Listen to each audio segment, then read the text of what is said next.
No!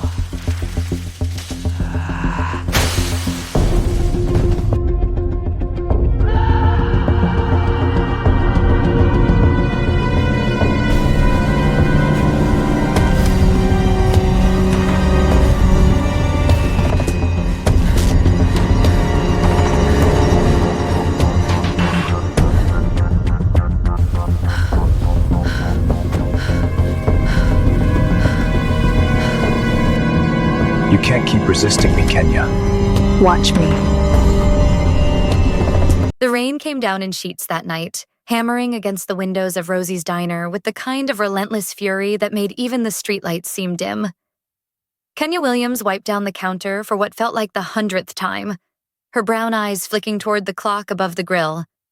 11:47. 13 minutes until she could lock up, count her tips, and drag herself home to the tiny apartment she shared with her brother Marcus. Her feet ached. Her back ached. Everything ached. She was 28 years old, and some days she felt twice that. The nursing scrubs she'd worn to her morning clinical rotation were stuffed in her backpack in the storage room, replaced by the standard issue black pants and white button-down shirt that marked her as Rosie's closing shift waitress. Her natural hair was pulled back into neat cornrows that she'd braided herself 3 days ago, and despite the exhaustion that made her bones feel like lead, she moved with the practiced efficiency of someone who'd been working multiple jobs since she was 19. 9 years. 9 years since the accident that killed her parents and left her responsible for a 9-year-old boy who is now a 19-year-old college freshman with big dreams and bigger student loan debt that she was helping him navigate. Kenya squeezed the rag in her hands, watching dirty water drip into the bucket at her feet. The diner was empty except for old Mr. Peterson in booth 7, nursing his decaf and working through a crossword puzzle. He came in every Wednesday night, always ordered the same thing, always left exactly $3 on the table. The bell above the door chimed. Kenya looked up, her polite customer service smile already forming on her lips, but it froze there when she saw who had entered. 3 men in dark suits, their clothes so perfectly tailored they looked like they'd stepped out of a fashion magazine. Rain dripped from their shoulders, but none of them seemed to notice or care. The man in front was older, maybe in his 50s, with silver hair slicked back from a face that was all sharp angles and cold calculation. A thick scar ran from his left temple down to his jaw, disappearing beneath his collar. Behind him, 2 younger men flanked him like shadows. One was tall and broad, with the kind of build that came from serious weight training. The other was leaner, quicker-looking, his eyes constantly scanning the diner's interior. Something about them made Kenya's skin prickle with instinct. This wasn't right. These weren't normal customers. The silver-haired man's eyes swept the diner, pausing briefly on Mr. Peterson before moving to Kenya. He said something in Korean. Rapid, clipped syllables that she didn't understand but recognized from the Korean grocery store 2 blocks from her apartment. "Evening," Kenya said, keeping her voice steady. "Y'all looking for something to eat? Kitchen's about to close, but I can get you coffee and maybe some pie." The man ignored her, turning to his companions and speaking again in Korean. The broader one moved toward the kitchen, and the lean one headed for the bathroom. "Sir," Kenya said, louder now, "I need you to tell me what you're looking for, or I'm going to have to ask you to leave." The silver-haired man finally looked at her directly, and Kenya felt her breath catch. His eyes were flat, emotionless, like looking into the eyes of a shark. "Woman," he said in heavily accented English. 50 years, maybe. Korean. You see her? Kenya shook her head.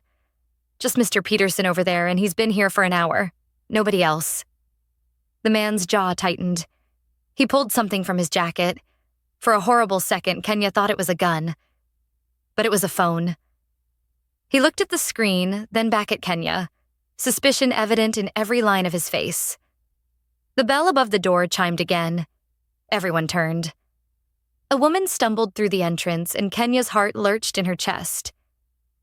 She was Korean, probably in her early 60s, with short-cropped silver hair plastered to her skull by the rain. But it wasn't the rain that had her clothes soaked dark. It was blood.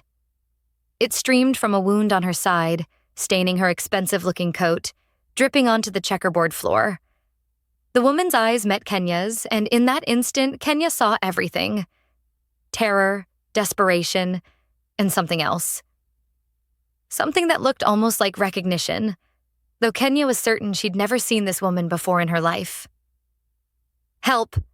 the woman gasped in English, one hand pressed to her bleeding side. "Please." The silver-haired man moved fast, faster than someone his age should have been able to move. He barked something in Korean, and his two companions converged on the injured woman from either side. Kenya didn't think. She just acted. She grabbed the coffee pot from the warmer, still half full, still scalding hot, and hurled it at the silver-haired man's face. Hot liquid and glass exploded across him. He screamed, hands flying to his face, and Kenya was already vaulting over the counter. "Run!" she shouted at the injured woman, grabbing her arm and pulling her toward the kitchen. Behind them, chaos erupted. Mr. Peterson was yelling. The broad man was shouting in Korean. The lean one was pulling something from his jacket. Definitely a gun this time. Kenya shoved through the kitchen door, dragging the injured woman with her. The older woman was surprisingly light, but she was also clearly hurt badly. She stumbled, nearly falling, and Kenya caught her around the waist. "Back door," Kenya panted. "Come on, we have to move." They burst into the alley behind the diner, rain immediately soaking them both. The narrow space between buildings was lit by a single flickering bulb, casting everything in sickly yellow light. Dumpsters lined one wall, and puddles reflected the sky above. The injured woman was saying something in Korean, urgent and rapid, but Kenya couldn't understand a word of it. "I don't know what you're saying," Kenya said, pulling her toward the mouth of the alley.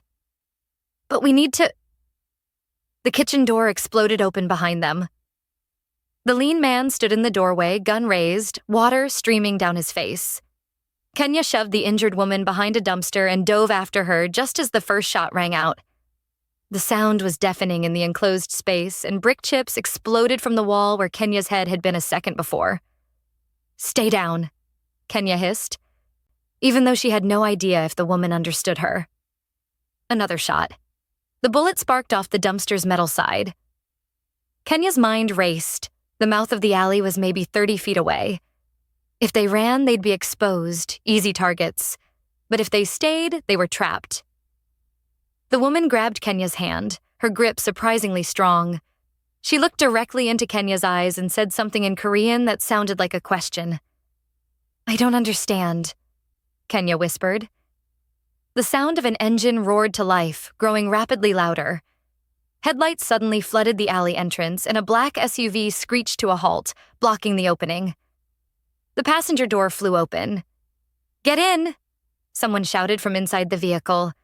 A man's voice, American accent, urgent. The injured woman didn't hesitate. She pulled Kenya forward, and they ran together, staying low, using the dumpsters for cover.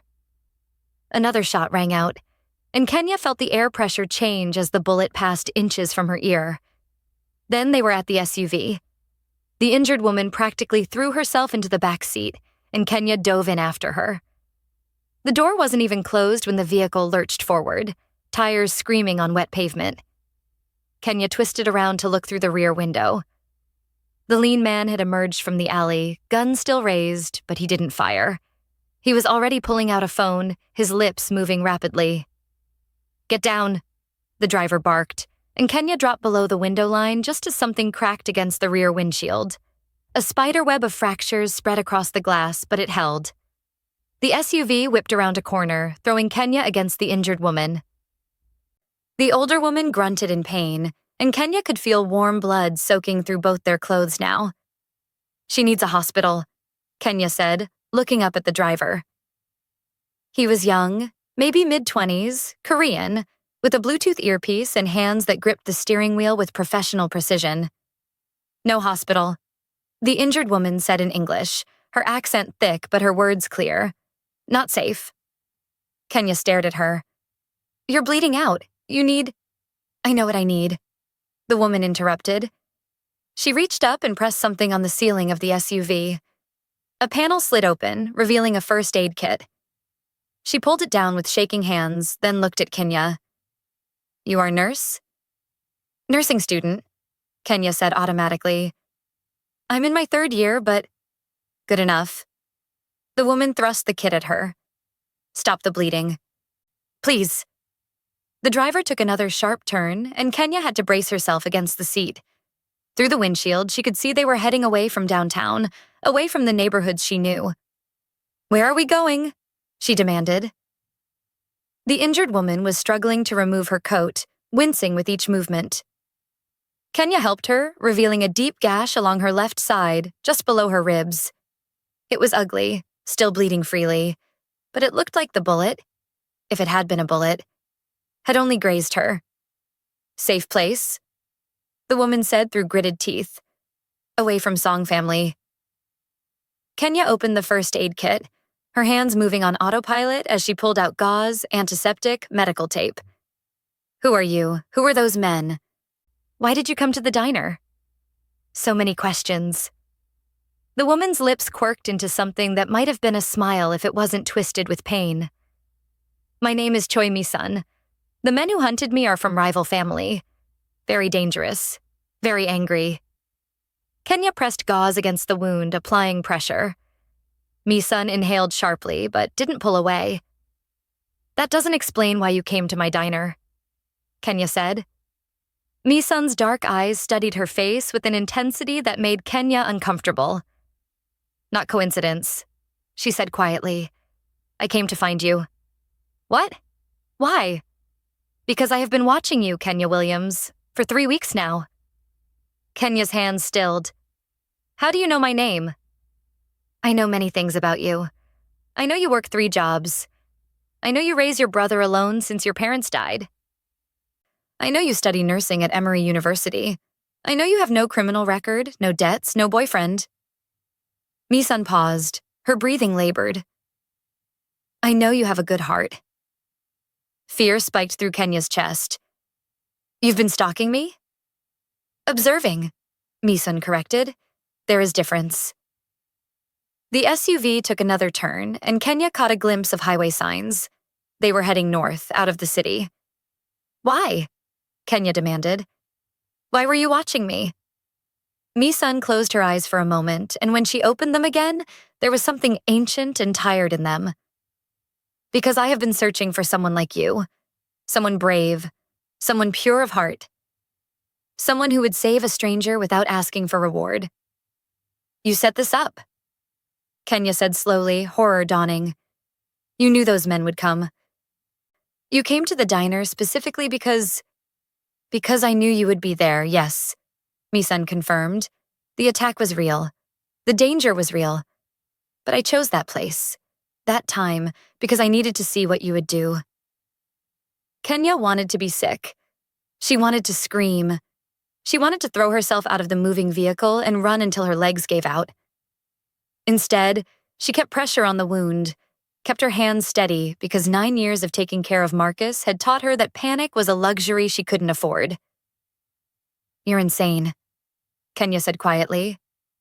"Perhaps." Mi-sun reached up with one blood-stained hand and touched Kenya's cheek with surprising gentleness. "But you saved me anyway. You did not have to. You could have hidden, called police, run away. But you saved me. What do you want from me?" Mi-sun's smile was sad. "Everything, child. I want everything." The SUV pulled off the highway onto a dark side road. Trees pressed close on either side, their branches creating a tunnel effect in the headlights. They drove for another 10 minutes in silence before turning onto a long driveway that led to a sprawling compound surrounded by high walls topped with security cameras. Armed guards stood at the gate, both Korean and American, Kenya noted with growing dread. They waved the SUV through without hesitation. The compound was larger than Kenya had expected, multiple buildings arranged around a central courtyard, all of them lit up despite the late hour. The main structure was a massive 3-story building that managed to blend traditional Korean architecture with modern security features. Manicured gardens surrounded everything, though it was hard to see much detail in the rain and darkness. The driver pulled up to the main entrance where more armed men were waiting with umbrellas and medical equipment. "Come," Mi-sun said, already moving to exit the vehicle. Kenya noticed that the older woman was moving more easily now, the initial shock wearing off. Adrenaline and something else. Determination, maybe, keeping her upright. Kenya didn't move. "I need to go home. My brother will be worried." "Your brother is already being collected," Mi-sun said calmly. "For his protection." Kenya's blood ran cold. "What?" "You are now known to Song family. They will use anyone close to you to get to me, to get to my son. Your brother must be protected until the danger passes. You can't just kidnap him." Kenya lunged forward. But two of the armed guards had materialized beside the SUV doors, blocking any escape. Mi-sun looked back at her, and for the first time there was genuine regret in her eyes. "I am sorry, child. Truly. But you saved my life tonight. That was real. Whatever else was engineered. And now, because of that choice, your life is tied to mine. To my family. To my son. I want to see my brother. Now. Soon." Mi-sun gestured to one of the guards, who spoke rapidly into a radio in Korean. "First, you will meet my son, Jihan. He will explain everything." Kenya was pulled from the SUV, not roughly but firmly, by guards who clearly knew what they were doing. She was escorted up wide stone steps into the main building, leaving a trail of rainwater and blood behind her. The interior was stunning. All dark wood and modern lighting. Traditional Korean artwork on the walls mixed with what looked like original oil paintings. Everything screamed money, power, control.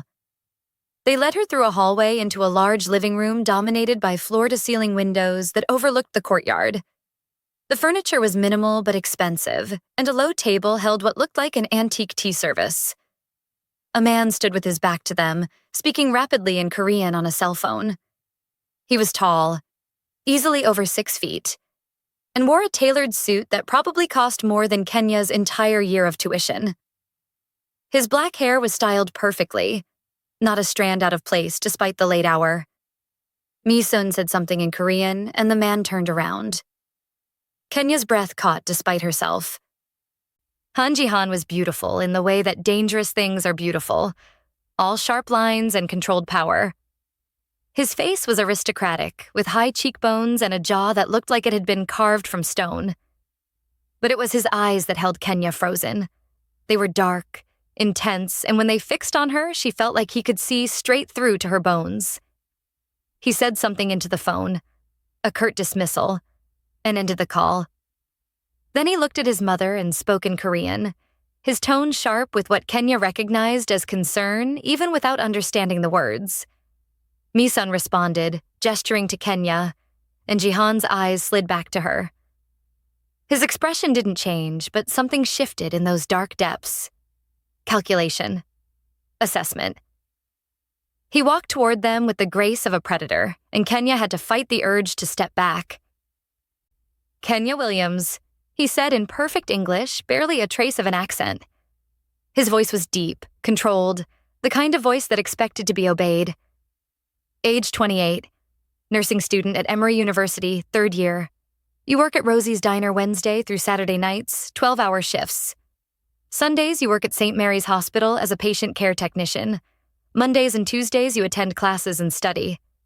You live in a studio apartment on Parker Street with your brother Marcus, age 19, freshman at Georgia State University, majoring in computer science. Your parents, James and Patricia Williams, died in a car accident 9 years ago when you were 19 and Marcus was 9. You became his legal guardian. You have $6,000 in student loans, $1,500 in credit card debt. You have no criminal record. No traffic violations, no romantic relationships in the past 3 years. He paused, tilting his head slightly. You are also 12% Korean on your paternal grandmother's side, though I doubt you knew that.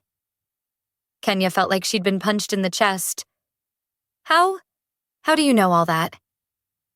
I know everything about everyone who comes near my family, Jihan said simply. He circled around her slowly, and Kenya realized he was studying her like one might study a painting or a particularly interesting specimen. My mother tells me you saved her life tonight. Is this true? I threw coffee at a man's face and dragged her out a back door. Kenya said, surprised her voice was steady. I don't know if I'd call that saving her life. The men who were hunting her would have killed her in that diner, Jihan said. You prevented that. Whether you intended to or not, whether you understood the situation or not, you saved her life. He stopped directly in front of her, close enough that Kenya had to tilt her head back to maintain eye contact. And now, Kenya Williams, your life is in danger. Because I helped your mother. Yes. So let me leave. I'll keep my mouth shut. I won't tell anyone anything. It's not that simple. Jihan glanced at his mother, who had settled onto one of the low couches, moving carefully to avoid aggravating her wound. The Song family saw you. They know you helped my mother escape. They will assume you have information, connections, value. They will come for you, and they will not ask politely. Kenya's hands clenched into fists at her sides. Then I'll go to the police. And tell them what? That you were caught in the middle of a war between Korean crime families? That my mother has been watching you for weeks? Jihan's expression didn't change, but there was something almost amused in his tone. The police cannot protect you from the Song family, and if you involve them, you will put your brother at even greater risk. Marcus. Kenya's voice cracked on her brother's name. Where is he? Is he safe? He is being collected as we speak by my people. He will be brought here within the hour, unharmed. I want to see him the second he arrives. Of course. Jihan turned away from her, moving to pour himself a drink from a crystal decanter on a side table. You will both stay here until the situation is resolved. And how long will that take? As long as it takes. He took a sip of whatever expensive liquor was in his glass. Days, weeks, perhaps longer. I have classes, I have work, I have a life. You had a life? Jihan turned back to face her, and for the first time, something almost like sympathy crossed his features. I am sorry, Kenya Williams. I understand this is not what you chose. But when you saved my mother tonight, you became part of something much larger than yourself. And now, for your own safety and the safety of your brother, you must stay here under my protection until the Song family is no longer a threat. Kenya wanted to argue. She wanted to scream. She wanted to demand answers, demand justice, demand that someone give her back the simple, exhausting, predictable life she'd had 12 hours ago. But she'd spent 9 years learning when to fight and when to survive. And right now, survival meant staying quiet, staying smart, and figuring out what the hell she was really dealing with. So instead, she lifted her chin and met Han Jihan's dark eyes directly. Fine, she said. But if anything happens to Marcus, anything at all, there isn't a wall high enough or enough armed guards in the world to keep me from tearing this place apart to get to you. Are we clear? For a moment, silence hung in the room like a held breath. Then, impossibly, Han Jihan smiled. It was a small thing, barely there, but it transformed his face from merely beautiful to genuinely stunning. Crystal clear, Kenya Williams, he said softly. I would expect nothing less. And somehow that terrified her more than anything else that had happened that night. Kenya was taken to a bedroom on the second floor by a woman who introduced herself only as Mrs. Cho.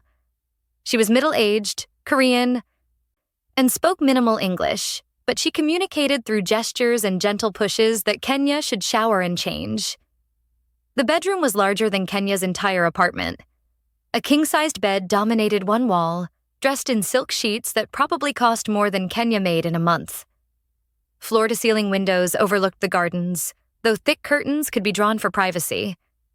An ensuite bathroom featured a rainfall shower, a soaking tub, and marble countertops that gleamed under recessed lighting.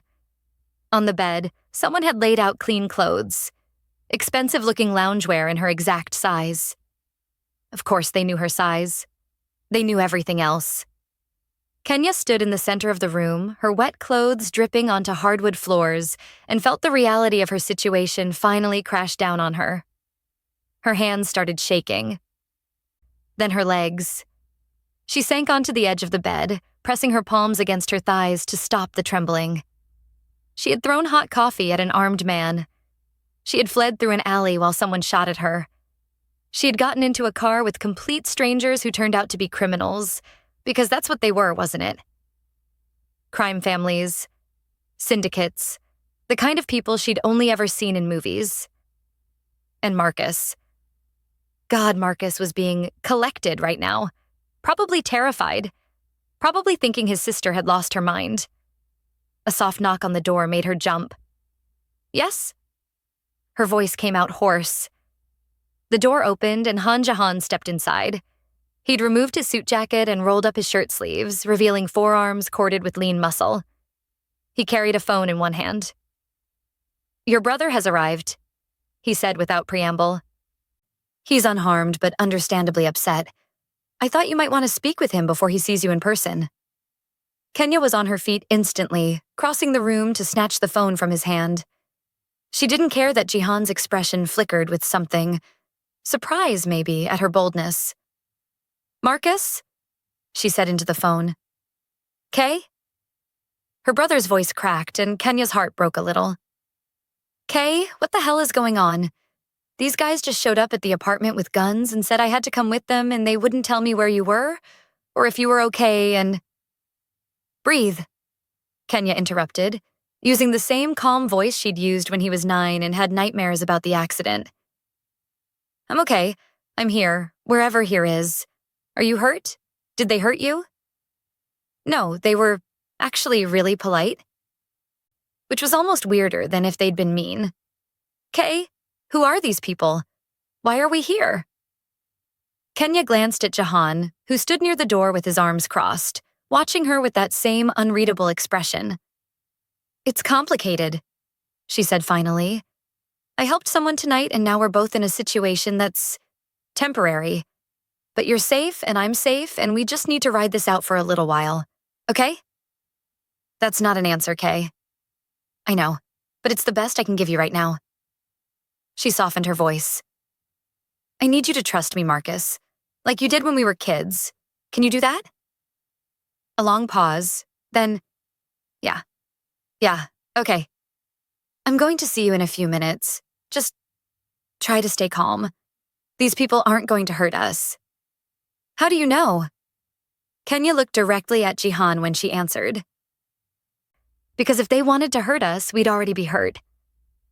She ended the call and handed the phone back to Jihan. "I want to see him. Now." "He's being settled in a room down the hall. You can see him once you've changed and cleaned up." "I don't care about—" "You're covered in my mother's blood," Jihan interrupted quietly. "And your own fear. Your brother doesn't need to see that. Take 10 minutes, shower, change. Then I'll take you to him myself." Kenya wanted to argue, but she looked down and realized he was right. Her white shirt was stained rust red with dried blood. Her hands had smears of it on them.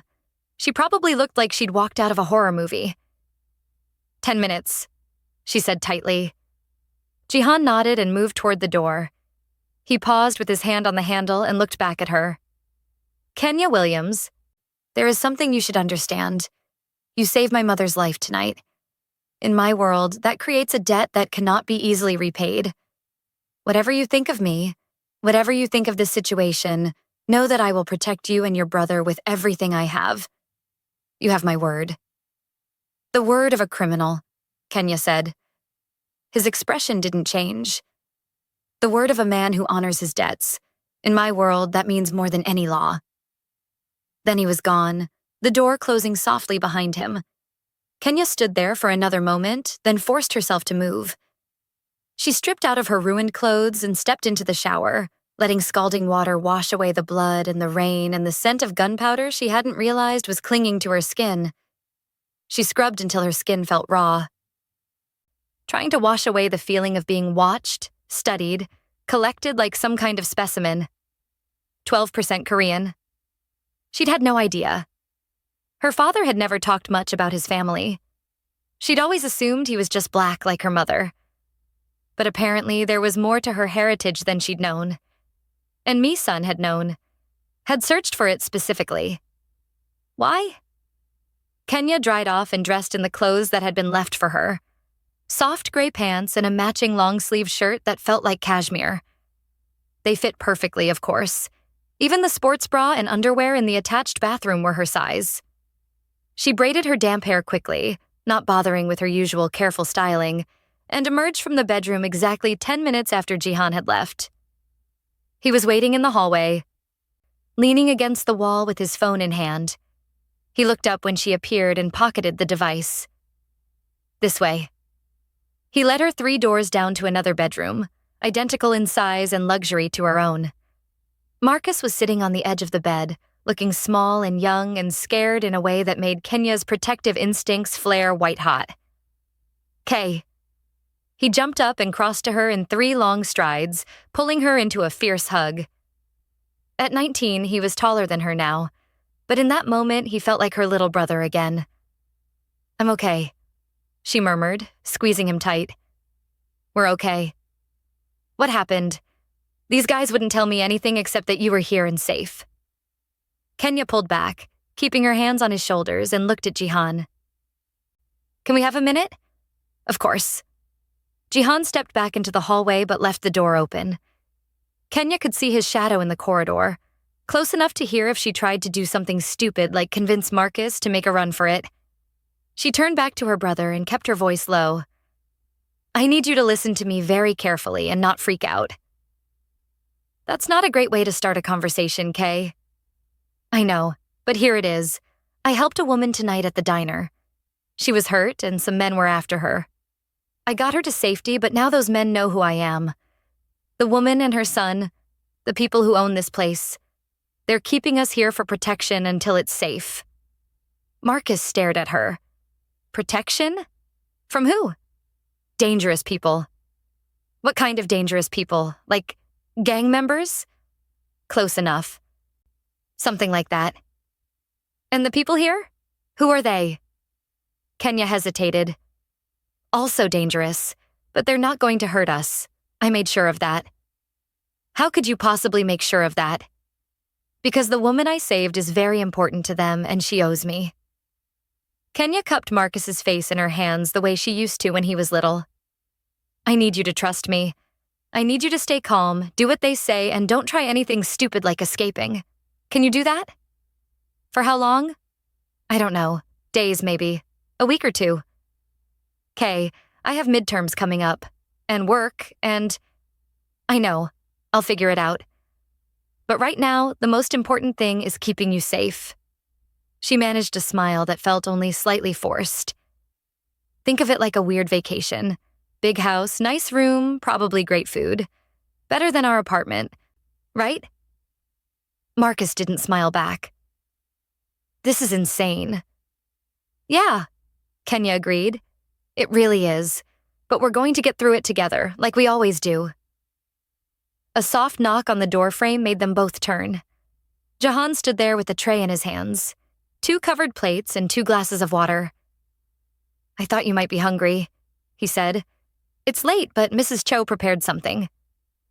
He set the tray on a side table and removed the covers, revealing what looked like Korean fried chicken, rice, and several small side dishes Kenya didn't recognize.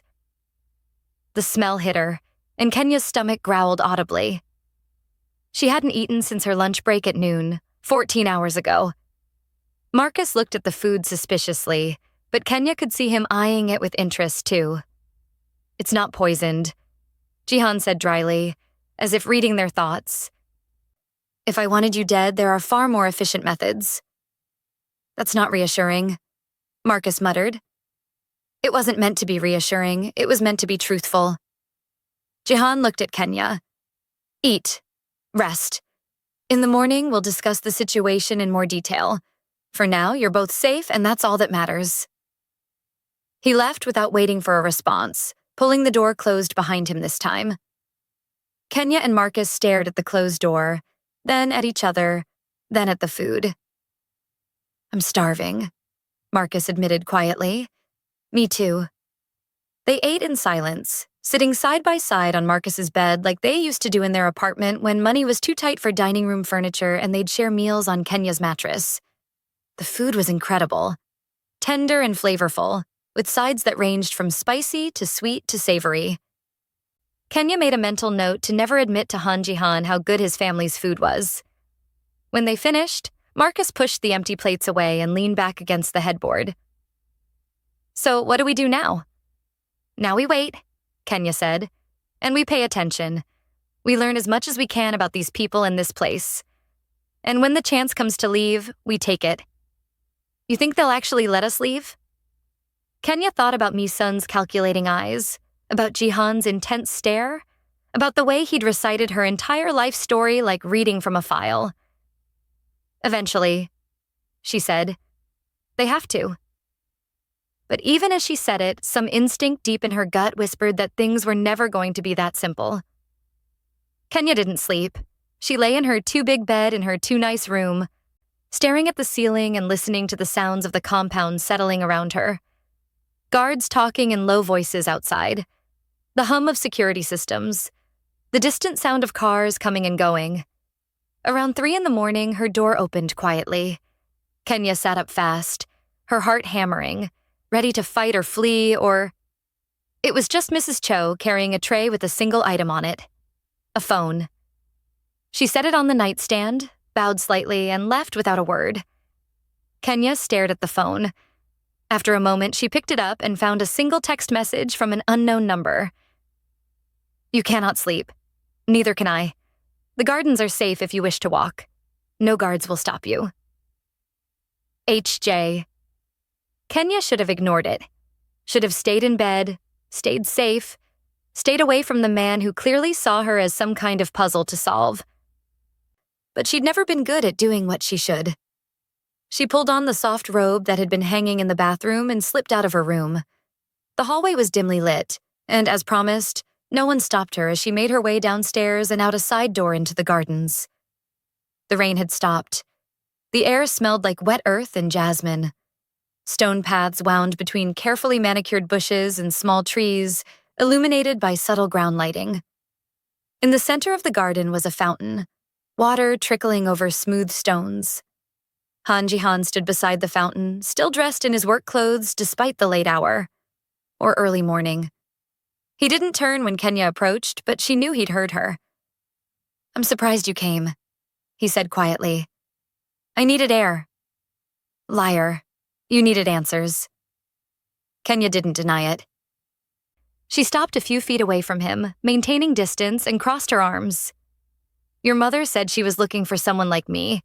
Someone brave, someone with a good heart. But she also said she knew about my Korean heritage. That can't be a coincidence. It isn't. So explain it to me. Why does it matter that I'm part Korean? Jihan finally turned to face her. In the low light, he looked different. Less controlled, more human. There were shadows under his eyes and his hair had fallen slightly out of its perfect styling. My mother is dying, he said bluntly.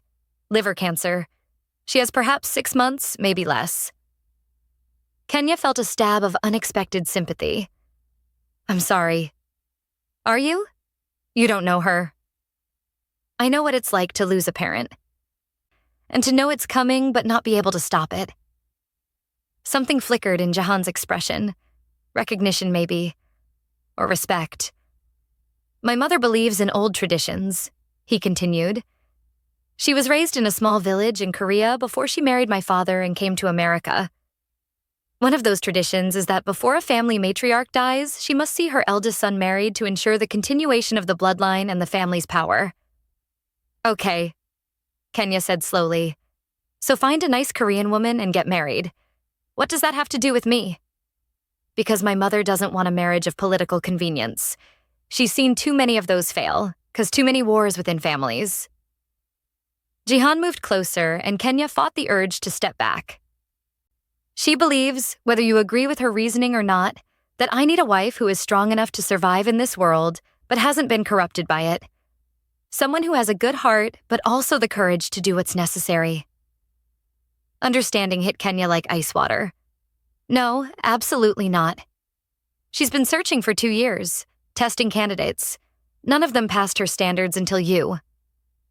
I'm not interested in being anyone's wife, especially not some arranged marriage to a... Kenya bit off the word before she could say it. To a criminal? Jihan supplied helpfully. A gangster? A killer? He smiled without humor. All accurate descriptions, Kenya Williams. But the fact remains that my mother has decided you are the one. And when Choi Mi-sun decides something, she makes it happen. She can't force me to marry you. No, but she can make your life very complicated if you refuse. And more importantly, she can keep you and your brother here indefinitely while the Song family hunts for you. Jihan tilted his head slightly. Or you could agree to her terms, go through with the marriage, and once she passes, we can quietly dissolve it. You'd be compensated, of course. Handsomely.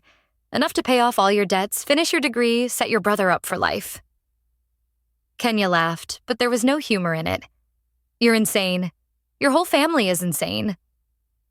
Perhaps, but we're also very, very powerful. And right now, we're the only thing standing between your brother and a bullet. The threat was delivered calmly, almost gently, but it landed like a punch to Kenya's gut.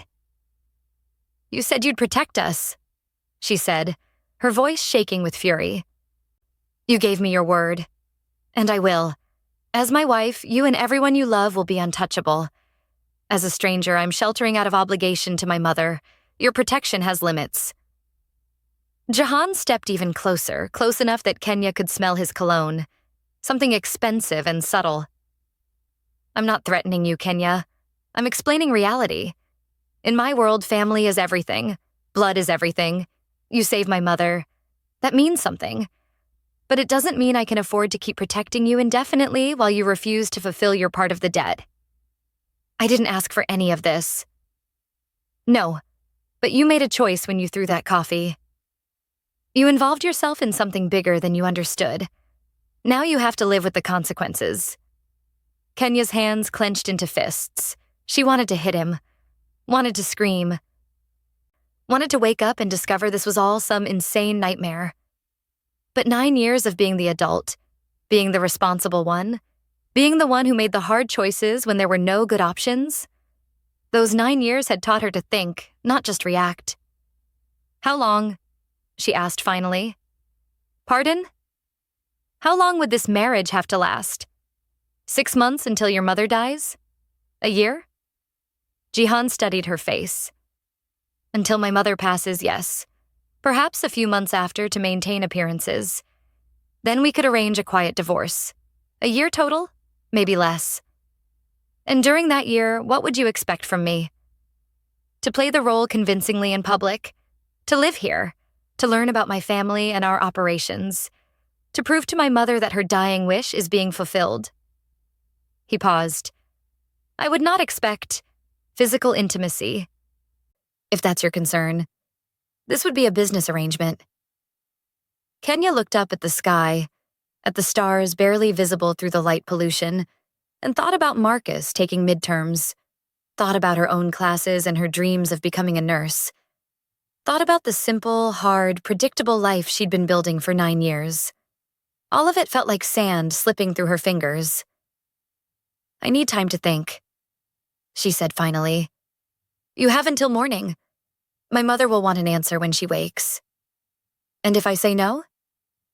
Then you and your brother remain as our guests until the Song situation is resolved, however long that takes.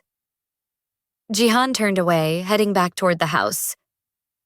But I think you already know what choice you're going to make, Kenya Williams. You've been making impossible choices your whole life. This is just one more. He disappeared through the side door, leaving Kenya alone in the garden with the fountain and the jasmine and the weight of a decision that felt like it was going to crush her. She stayed there until the sky started to lighten with pre-dawn gray, and by the time she finally went back inside, she knew exactly what she was going to say. Because Han Jihan was right about one thing. She'd been making impossible choices since she was 19 years old. This was just one more. Kenya found Misun in a sun-drenched room on the first floor that had been converted into a recovery suite. The older woman was propped up in a hospital-style bed, an IV line running into her arm, but her eyes were sharp and alert when Kenya entered. Mrs. Cho was adjusting pillows, but Misun waved her away with a few words in Korean. The housekeeper bowed and left, closing the door behind her. "You look like you did not sleep," Misun observed. "Neither did you, apparently," Kenya replied, taking the chair beside the bed without being invited. If she was going to do this, she wasn't going to cower. Misun's lips quirked in something that might have been approval. "Your son told me about your proposal. And I think you're manipulative and controlling, and you've destroyed any chance I had at a normal life." Kenya kept her voice level. "But I also understand that I don't have many options right now. So yes, I'll agree to your terms. I'll marry Han Jihan, play the dutiful wife until you pass, and then we'll end this arrangement and I'll take the money and rebuild the life you've stolen from me." Mi-sun was quiet for a long moment, studying Kenya's face with those calculating dark eyes. "You are angry. Good. Anger is honest." "I'm beyond angry. Also good." Mi-sun shifted in the bed, wincing slightly. "But you are wrong about one thing. I did not destroy your life, Kenya Williams. I saved it. By stalking me? By engineering some test where I could have been killed? The Song family would have killed me that night, with or without you. The only variable was whether you would choose to help a stranger in danger." Mi-sun's expression softened slightly. "I have been watching many women these past 2 years. Rich women, poor women, American women, Korean women. None of them would have done what you did. They would have called police or hidden or pretended not to see. But you? You acted without thought of reward or safety. That is rare. That's stupidity. No. That is courage. And courage cannot be taught or bought. You either have it or you don't." Mi-sun reached out with one thin hand and touched Kenya's arm. "My son has lived his entire life surrounded by violence and death. He has forgotten how to be human, how to feel anything beyond duty and obligation. I am dying, and my greatest fear is that I leave him alone in the dark with no light to guide him home." Kenya felt something twist in her chest despite her anger. "So you picked me to be his light? A waitress from Atlanta who doesn't know anything about your world? I picked you because you still know how to be good, even when the world gives you every reason not to be. Because you raised your brother alone when you were barely an adult yourself. Because you work 3 jobs and go to school and never complain. Never give up." Mi-sun's grip tightened. "I picked you because I believe you can survive my son's world without losing yourself to it. And perhaps, if I am very lucky, you will help him find his way back to his own humanity. That's a lot of pressure to put on a stranger." "Yes, but you will not break under it. I am certain of this." Kenya wanted to argue, wanted to point out all the ways this plan was insane and doomed to fail. But there was something in Mi-sun's face, a desperate hope mixed with resignation, that made the words die in her throat. "What happens if I can't do it?" Kenya asked quietly. "What happens if I agree to this and I fail? If your son stays exactly who he is and nothing changes? Then at least I tried." Mi-sun released Kenya's arm and settled back against her pillows. "And you will still have protected your brother and secured your future. That is not nothing." "No," Kenya agreed. "It's not nothing." "So we have agreement?" Kenya took a deep breath and let it out slowly. "We have an agreement, but I have conditions." Mi-sun's eyebrows rose. "Conditions?" "Marcus finishes this semester at Georgia State. I don't care if he has to do his classes online or whatever, but he finishes. And when this is all over, he gets a full ride to whatever graduate school he wants. That's non-negotiable. Done. And I want access to my textbooks and class materials. I'm not dropping out of nursing school. I'll figure out how to keep up with coursework from here." "Also done." Kenya leaned forward. "And here's the big one. When your son and I end this arrangement, I walk away clean. No strings, no obligations. No looking over my shoulder for the rest of my life, wondering if someone from your world is going to decide I know too much. I want to guarantee that Marcus and I are free and clear. Mi-sun was quiet for a moment, then nodded slowly. I will have my lawyers draw up papers. Legal protection for both of you. Signed by Jihan and witnessed by our family council. You will be untouchable. Why are you agreeing so easily? Because if you are brave enough to negotiate with me while sitting in my recovery room, you are exactly the woman I thought you were. Mi-sun smiled. My son needs someone who will stand up to him. He is surrounded by people who fear him or want something from him. You? You are not afraid to demand what you deserve. That is why you will survive. A soft knock interrupted them. Jihan entered without waiting for permission. Dressed in a fresh suit, his hair perfectly styled again. He looked like he'd gotten a full night's sleep, though Kenya suspected he'd probably slept as little as she had. Mother, he said in greeting, then looked at Kenya. You've given her your answer? She has agreed, Mi-sun said before Kenya could respond, with conditions which I have accepted. Something flickered across Jihan's face. Surprise, maybe, or respect. What conditions? Ask your future wife, Mi-sun said. She negotiates well. Kenya stood, crossing her arms. I want my brother to finish his semester and get a guaranteed spot in graduate school when this is over. I want to continue my nursing coursework. And I want legal protection for both of us when we dissolve the marriage. Full documentation that we're free from any obligations or threats. Jihan studied her for a long moment. Agreed. Just like that? Just like that. He moved to his mother's bedside, placing a gentle hand on her shoulder. Though I'm surprised you didn't ask for more. Most people in your position would have demanded money up front. I'm not most people, and I don't trust money I haven't earned. No? Jihan said softly, still looking at his mother. You don't, which is why you're here. Mi-sun patted his hand, then looked between them both. The wedding will be in 3 days. Small, family only. Traditional Korean ceremony mixed with American. Mrs. Cho will help Kenya prepare. 3 days? Kenya's voice rose despite her attempt to stay calm. That's not enough time. It is all the time we have. Mi-sun interrupted firmly. The Song family is already asking questions, searching for information about you. Once you are officially part of this family, you will be protected by laws even they will not break lightly. Until then, you are vulnerable. 3 days. Kenya looked at Jihan, who nodded in agreement. My mother is right. The sooner this is done, the safer you'll be. And Marcus? Does he know about this? Not yet. I thought you would prefer to tell him yourself. Jihan pulled a phone from his pocket. Her phone, Kenya realized with a start. Your phone was retrieved from the diner. It's been secured, but you can use it to contact your brother. I'd suggest doing so before he hears about the wedding from someone else. Kenya took the phone, her hand brushing against Jihan's for just a second. The contact sent an unexpected jolt through her, and from the way his eyes flickered, she thought he might have felt it too. She stepped back quickly. I'll talk to him now. I'll escort you back to your room, Jihan said.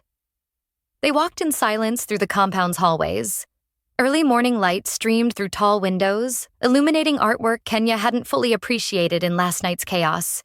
Original paintings, traditional Korean calligraphy, sculptures that probably cost more than her year's tuition. You're nervous, Jihan observed as they climbed the stairs. I'm about to tell my 19-year-old brother that I'm marrying a man I met 12 hours ago. What do you think? I think he'll be upset. But I also think you'll find a way to make him understand. You're good at that, making impossible situations seem manageable. Kenya stopped at her door and turned to face him. How would you know? You've known me for less than a day. I've known about you for 3 weeks. I've read every report my people compiled. I know you talked Marcus through his panic attacks after your parents died. I know you convinced him to go to college even when he wanted to drop out and get a job to help with bills. I know you've sacrificed everything for him without ever making him feel guilty about it. Jihan leaned against the doorframe, closer than was strictly necessary. So, yes, Kenya Williams, I know you'll find a way to make him understand, because that's what you do. Stop doing that. Doing what? Acting like you know me. You know facts about me. That's not the same thing. Perhaps not. But I'll have a year to learn the difference. His expression was unreadable. Unless you plan to spend the entire time hiding in your room and avoiding me. That depends. Are you planning to spend the entire time reciting my life story like some creepy surveillance report? The corner of his mouth twitched. It wasn't quite a smile, but it was close. I'll try to restrain myself. Good.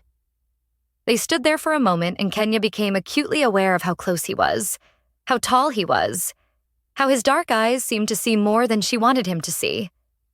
She cleared her throat and stepped back. I should talk to Marcus. Of course. Jihan pushed away from the doorframe. Mrs. Cho will bring you breakfast in an hour. After that, she'll begin preparations for the wedding. Korean traditional dress takes time to fit properly. I don't suppose I get any say in what I wear. You're welcome to request modifications, but my mother has very specific ideas about how a proper wedding should be conducted. I'm shocked, Kenya said dryly. This time Jihan did smile, just slightly. I'm beginning to see why my mother chose you. Yeah? Why's that? Because you're not afraid to be honest, even when honesty is dangerous. He turned to leave, then paused. That's a rare quality in my world, Kenya.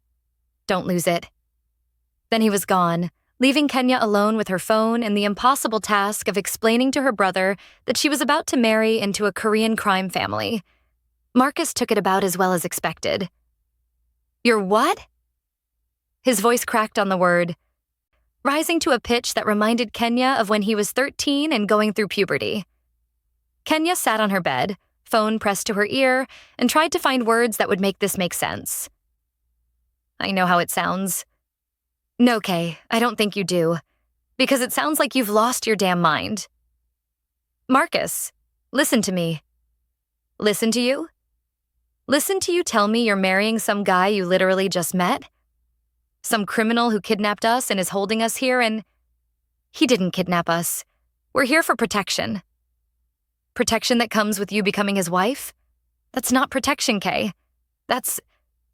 I don't even know what that is, but it's messed up. Kenya closed her eyes, pressing her free hand against her forehead. You're right. It is messed up. But it's also temporary, and it's the best option we have right now. Best option? The best option is calling the police.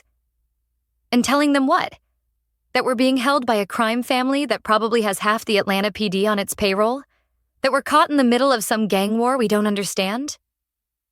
Kenya kept her voice low but firm. Marcus, these people are dangerous, but they're also protecting us from people who are even more dangerous. And this marriage? It's just paperwork. It doesn't mean anything. It means you're tying yourself to them, to him. For a year, maybe less. And when it's over, we both walk away with enough money to start fresh. You'll have your graduate school paid for. I'll finish my degree debt-free. We'll be set. Silence on the other end. Then, you've already decided, haven't you? This isn't you asking my opinion.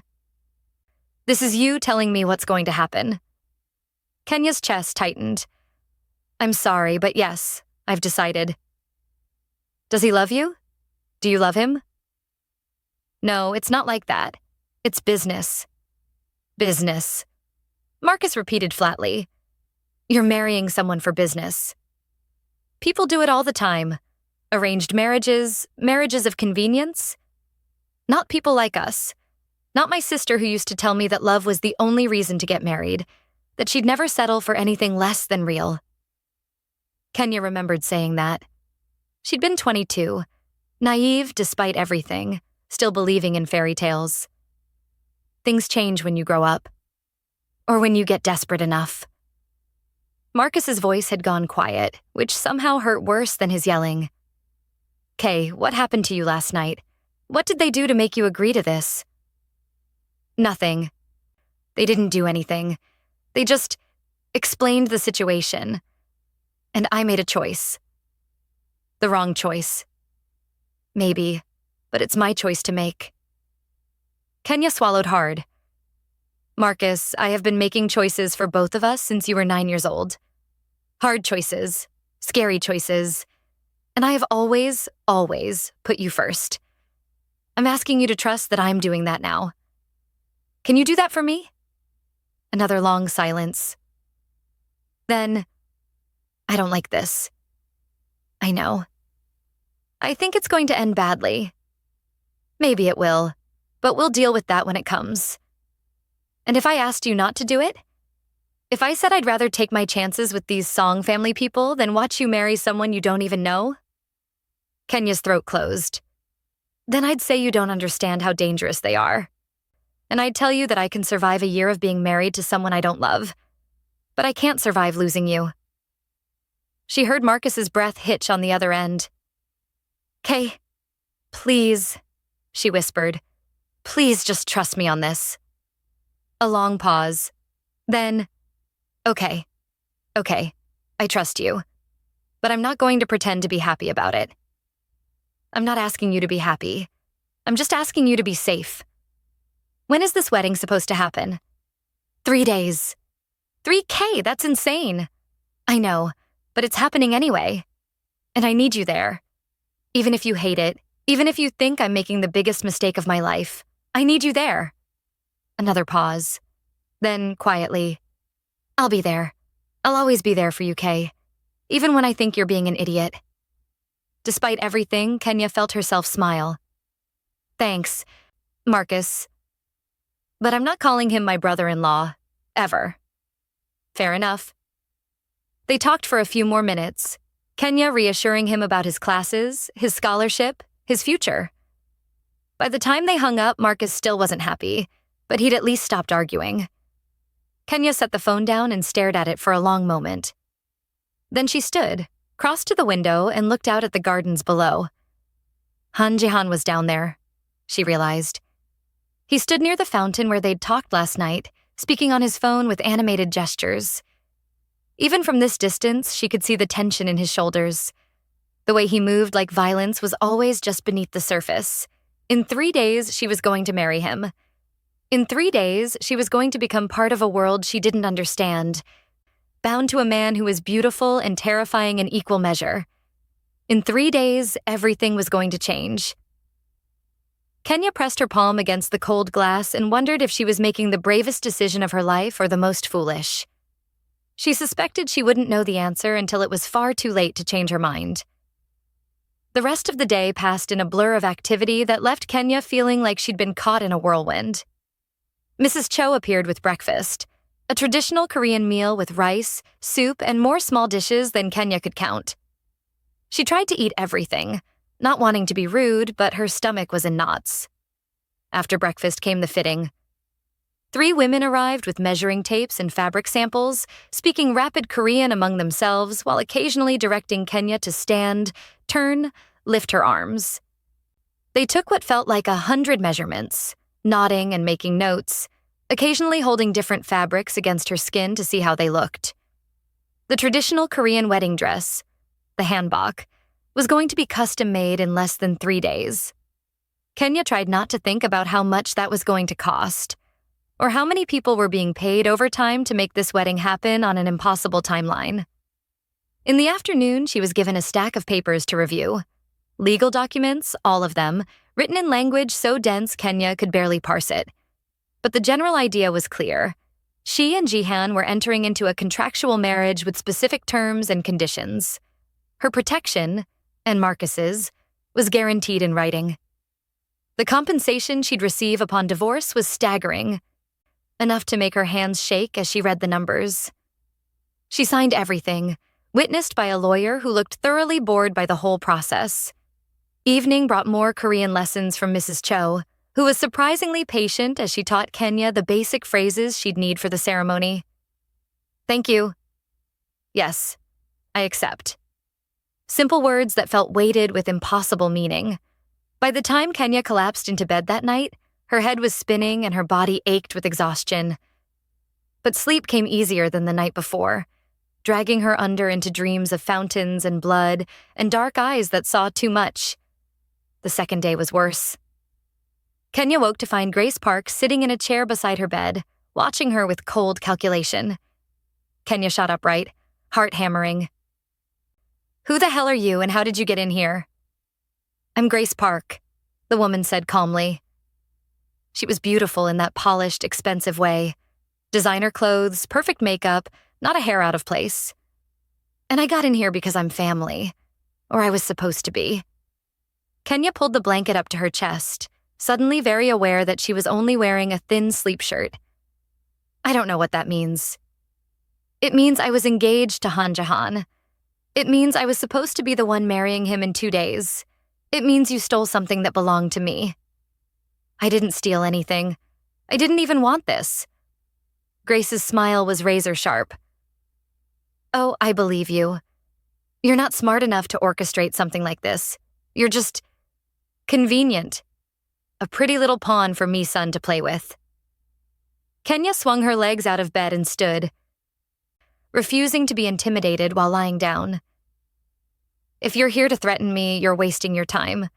I've already agreed to the marriage. If you have a problem with it, take it up with me son or Jihan." "I'm not here to threaten you."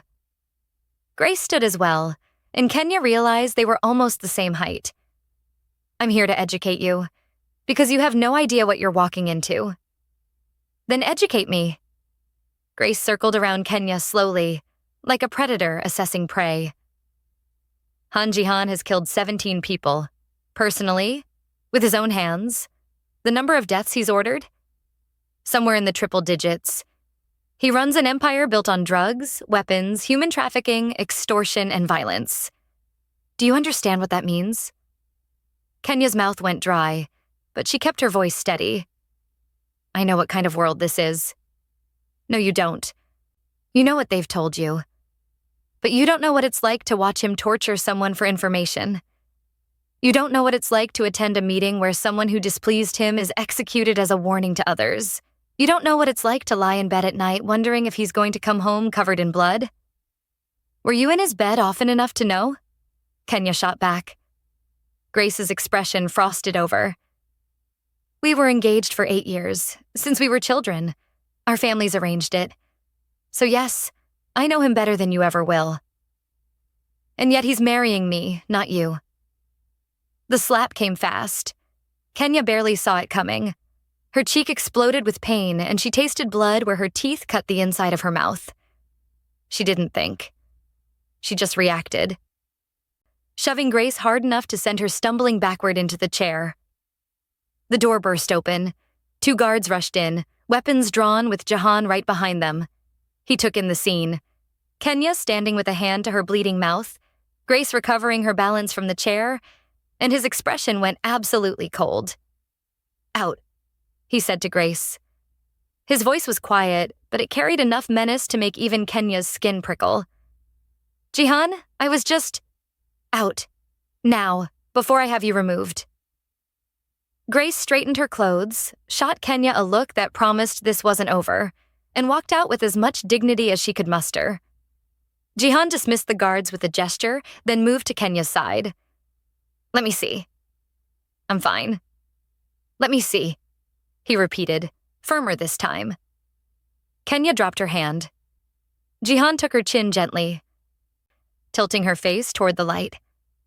His touch was surprisingly careful, and Kenya found herself frozen, caught between his fingers and his intense scrutiny. "She hit hard," he murmured. "You'll bruise." "I've had worse." "I'm sure you have." He released her chin but didn't step back. "Grace is no longer welcome in this compound. She won't bother you again." "She said you were engaged." "We were. Our families arranged it when we were children. I ended it 6 months ago when I realized she was passing information to the Song family." Kenya blinked. "She was betraying you?" "She thought she could play both sides. Maintain her position with my family while also currying favor with our rivals." Jihan's expression was unreadable. She was wrong. Why didn't you... in your world, wouldn't you just... kill her? Jihan supplied. I considered it, but her family is powerful and her death would have caused complications I didn't need. So instead, I ended the engagement and stripped her of all access and privileges. She's been trying to regain her position ever since. And then I showed up. Yes, and then you showed up. He reached out and touched her cheek, just below where Grace had hit her. His fingers were cool against her heated skin. I'm sorry. This is not how you should be treated. It's not your fault. Isn't it? You're here because of me, because of my mother. Everything that happens to you from now until we end this arrangement is my responsibility. Kenya looked up at him, really looked at him, and saw something unexpected in his eyes. Guilt. Real, genuine guilt. Grace said you've killed 17 people, she said quietly. Is that true? Jihan didn't look away. Yes. And you've ordered hundreds more deaths? I don't know the exact number, but yes, many people have died on my orders. Kenya's stomach churned, but she forced herself to hold his gaze. Why are you telling me this? You could lie. Because you deserve honesty. You deserve to know exactly who you're marrying. His hand dropped from her face. I am not a good man, Kenya Williams. I am powerful, I am wealthy, and I am dangerous. If you want to back out of this arrangement, I'll find another way to protect you and your brother. But you should know the truth about me before you make your final decision. Kenya thought about Marcus, about the legal papers she'd signed, about Mi-sun's desperate hope that Kenya could somehow save her son's soul. Grace was trying to scare me off, she said finally. Make me run. Is that what you want? For me to run? I want you to make an informed choice. Then here's my choice. I'm not running. I made a deal and I'm going to see it through. She straightened her shoulders.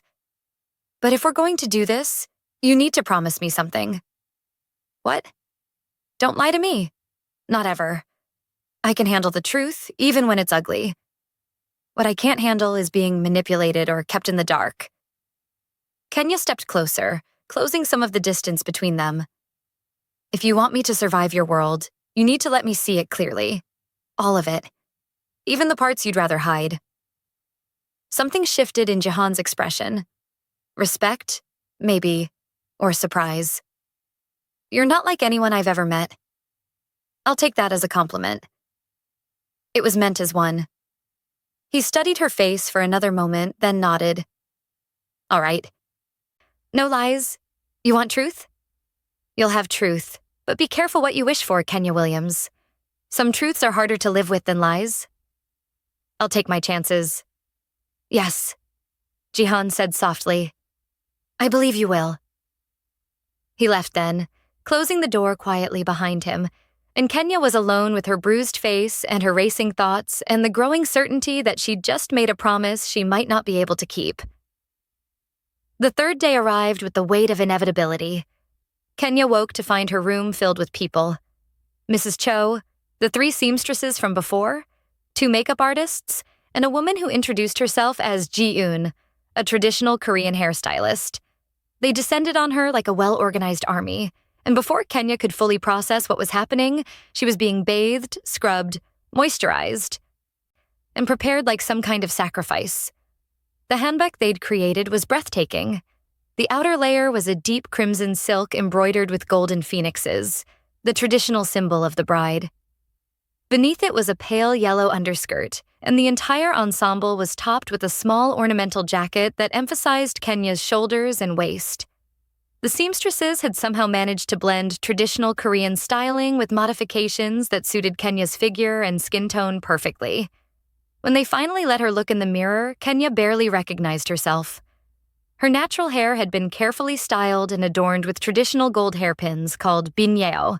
Her makeup was subtle but transformative, emphasizing her brown eyes, highlighting her cheekbones, painting her lips a soft rose color. The bruise on her cheek from Grace's slap had been expertly covered. She looked like someone from another world, someone elegant and powerful and confident, She looked like someone who could actually be Jihan's wife. Beautiful, Mrs. Cho said, her English halting but sincere. Very beautiful. Kenya touched the silk of her sleeve, feeling the weight of it, the expense of it, the impossibility of it all. Thank you. A soft knock interrupted them. Jihan answered the door and returned with a small lacquered box, which she presented to Kenya with both hands and a bow. Inside was a necklace, a simple gold chain with a single pendant. The pendant was a small circular piece of jade, perfectly smooth and translucent green, carved with Korean characters Kenya couldn't read. From Misun? Mrs. Cho explained. Very old. Her mother's. She want you to wear. Kenya lifted the necklace carefully. The jade was cool against her fingers, and something about it felt heavy with history, with meaning she couldn't fully understand. What does it say? She asked, pointing to the carved characters. Mrs. Cho leaned closer, squinting. It say, courage and grace. She smiled.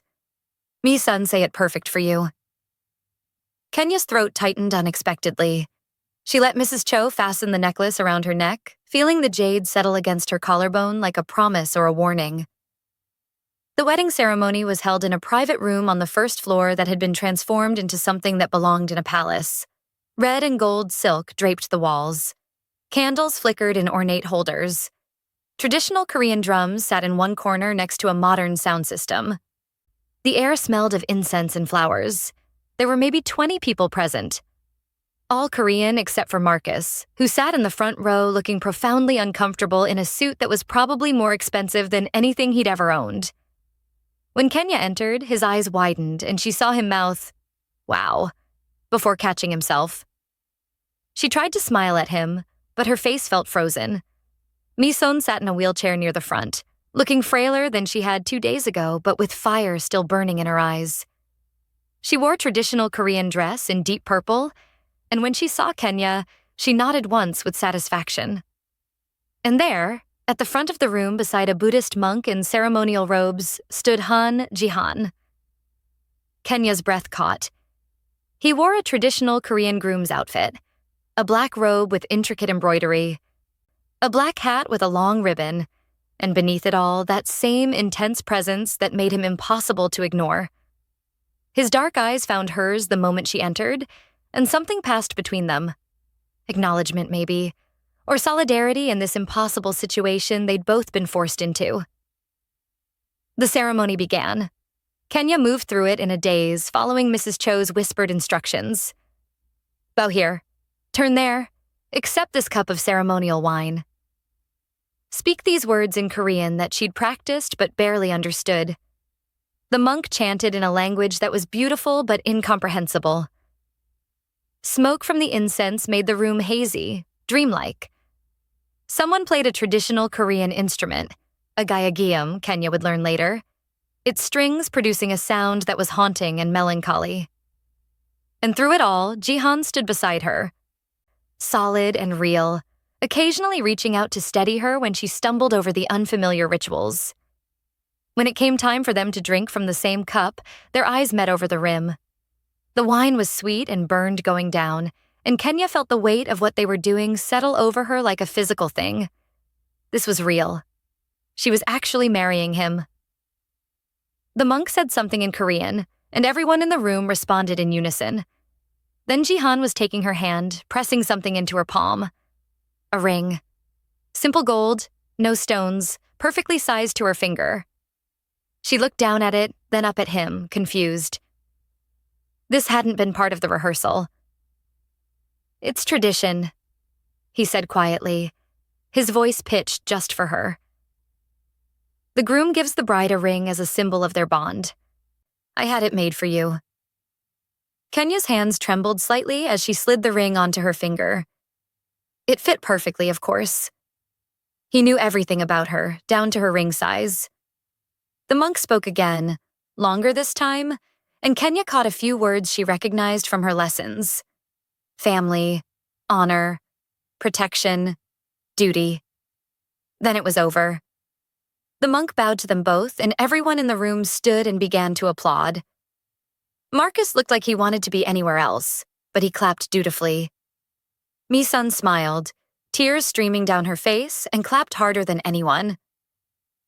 "You may kiss the bride," someone said in English. One of Jihan's associates, translating for Kenya's benefit. Kenya and Jihan turned to each other. For a moment, neither moved. This hadn't been discussed, hadn't been rehearsed. Kenya had assumed the kiss would be skipped in favor of traditional Korean customs. But Jihan was already moving closer, his hand coming up to cup the side of her face. His thumb brushed over her cheekbone, careful of the bruise beneath the makeup. "May I?" he asked quietly. Kenya nodded, not trusting her voice. The kiss was soft, brief, almost chaste. His lips were warm against hers, and for just a second, Kenya forgot about the audience, forgot about the circumstances, forgot about everything except the strange flutter in her chest that had no business being there. When they pulled apart, Jihan's expression was unreadable, but his eyes held something that might have been surprise. More applause erupted around them. Kenya Williams had just become Kenya Han, and she had absolutely no idea what she'd gotten herself into. The reception was held in a large dining room that had been set up with a long table laden with food, both Korean and American dishes in deference to Kenya and Marcus. More people had arrived for this part, maybe 40 in total, all of them dressed in expensive clothes and watching Kenya with expressions ranging from curiosity to suspicion to thinly veiled hostility. She was seated at the head of the table beside Jihan, with Mi-sun in her wheelchair on his other side, and Marcus beside Kenya looking like he'd rather be literally anywhere else. "Smile," Jihan murmured to her as servers began bringing out the first course. "You look terrified." "I am terrified," Kenya whispered back. "Don't be. You're family now. No one here will dare touch you." "That woman in the corner looks like she wants to stab me with her chopsticks." Jihan glanced over. "That's my aunt. She wanted me to marry her daughter. She'll get over it." Comforting. "I'm not here to comfort you. I'm here to protect you. There's a difference." Kenya picked up her chopsticks, grateful for the handful of Korean meals she'd eaten over the years that had taught her the basics. "Grace said you've killed 17 people. Jihan's hand paused halfway to his rice bowl. "We're discussing this now? At our wedding reception?" "You said no lies. I want to know if the number is accurate." "It is." "How?" He set down his chopsticks and turned to face her more fully, his voice low enough that no one else could hear. 8 were in self-defense. 4 were executions of traitors within my own organization. 3 were rival family members who tried to kill my mother. 1 was a man who was trafficking children. He paused. And 1 was my father's assassin. Kenya's breath caught. "You killed the person who murdered your father?" "When I was 16, my first kill." Jihan's expression was carefully neutral. "He was in custody, protected by people who owed him favors. I walked into the safe house where they were keeping him and shot him 3 times. Once in each knee, then once in the head." "You were 16. "Yes, and I'd just watched my father bleed out in front of me. Age didn't seem relevant at the time." Kenya processed this, trying to reconcile the controlled, elegant man beside her with a 16-year-old boy driven by grief and rage. "Did it help? Killing him?" "No. My father was still dead." Jihan picked up his chopsticks again. But it sent a message that the Beck family would not allow such disrespect to go unanswered. In my world, messages matter. "That's a terrible world." "Yes, it is. But it's the only one I know." He looked at her then, really looked at her. "Are you going to run now? Now that you know what I am?"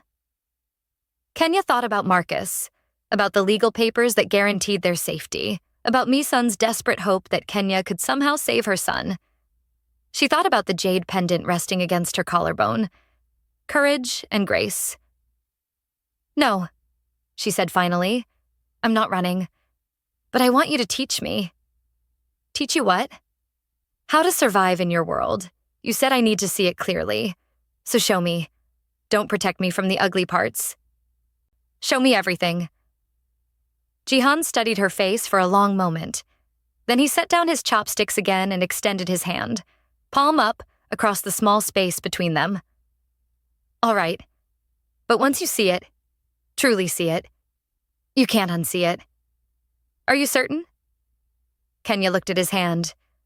Strong, elegant fingers, clean nails, no visible scars, though she suspected there were plenty beneath his clothes.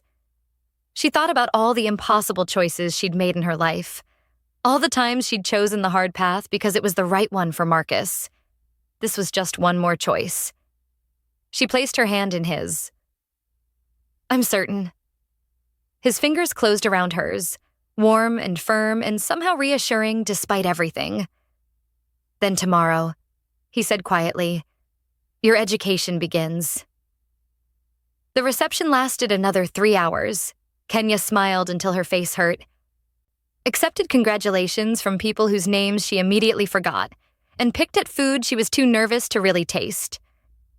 Marcus stayed close to her side when he could, a silent show of support that she appreciated more than she could say. Mi-sun gave a short speech in Korean that was translated for Kenya's benefit. She spoke about family, about duty, about the importance of finding someone who could stand beside strength without being crushed by it.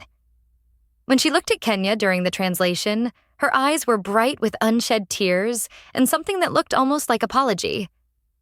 By the time the last guest left, Kenya's feet ached from the traditional Korean shoes she'd been wearing, and exhaustion had settled into her bones like lead. Mrs. Cho appeared at her elbow. Come, I show you to your room. My room? Kenya looked at Jihan, confused. I thought I'd just go back to where I was staying before. Mrs. Cho and Jihan exchanged glances. You're married now, Jihan said carefully. It would look strange if we didn't share quarters. Kenya's stomach dropped. You said this was just business. You said you wouldn't expect... And I don't. Jihan held up a hand. My suite has 2 bedrooms connected by a common sitting area. You'll have your own space, your own bathroom, your own privacy. But we need to maintain appearances. Appearances for who? Your mother already knows this isn't real. For the rest of the family. For our rivals. For anyone who might be watching and wondering if this marriage is legitimate. He softened his tone slightly. I'm not going to force you into anything, Kenya. You have my word. But we do need to live in the same space, at least for now. Kenya wanted to argue, wanted to demand her old room back, her space, her boundaries. But she was too tired, and somewhere in the back of her mind, she knew he was right. If they were going to sell this marriage as real, they needed to at least look like a real couple. Fine, she said finally. But if you so much as... I know. You'll tear this place apart to get to me. You've made that abundantly clear. He almost smiled. Come on, I'll show you. They walked through the compound's hallways, leaving Marcus behind. He'd been set up in a guest suite on the 2nd floor with his own security detail and instructions to stay put unless accompanied by guards. He'd hugged Kenya tightly before she left, whispering, "Be careful," into her ear like she was going into battle. Maybe she was. Jihan's suite was on the 3rd floor, taking up an entire wing. He unlocked the door with a fingerprint scanner and held it open for her. Kenya stepped inside and stopped. It wasn't what she'd expected. Instead of cold, masculine minimalism, the space was surprisingly warm. Dark hardwood floors were covered with soft rugs. Comfortable-looking furniture was arranged around a modern fireplace.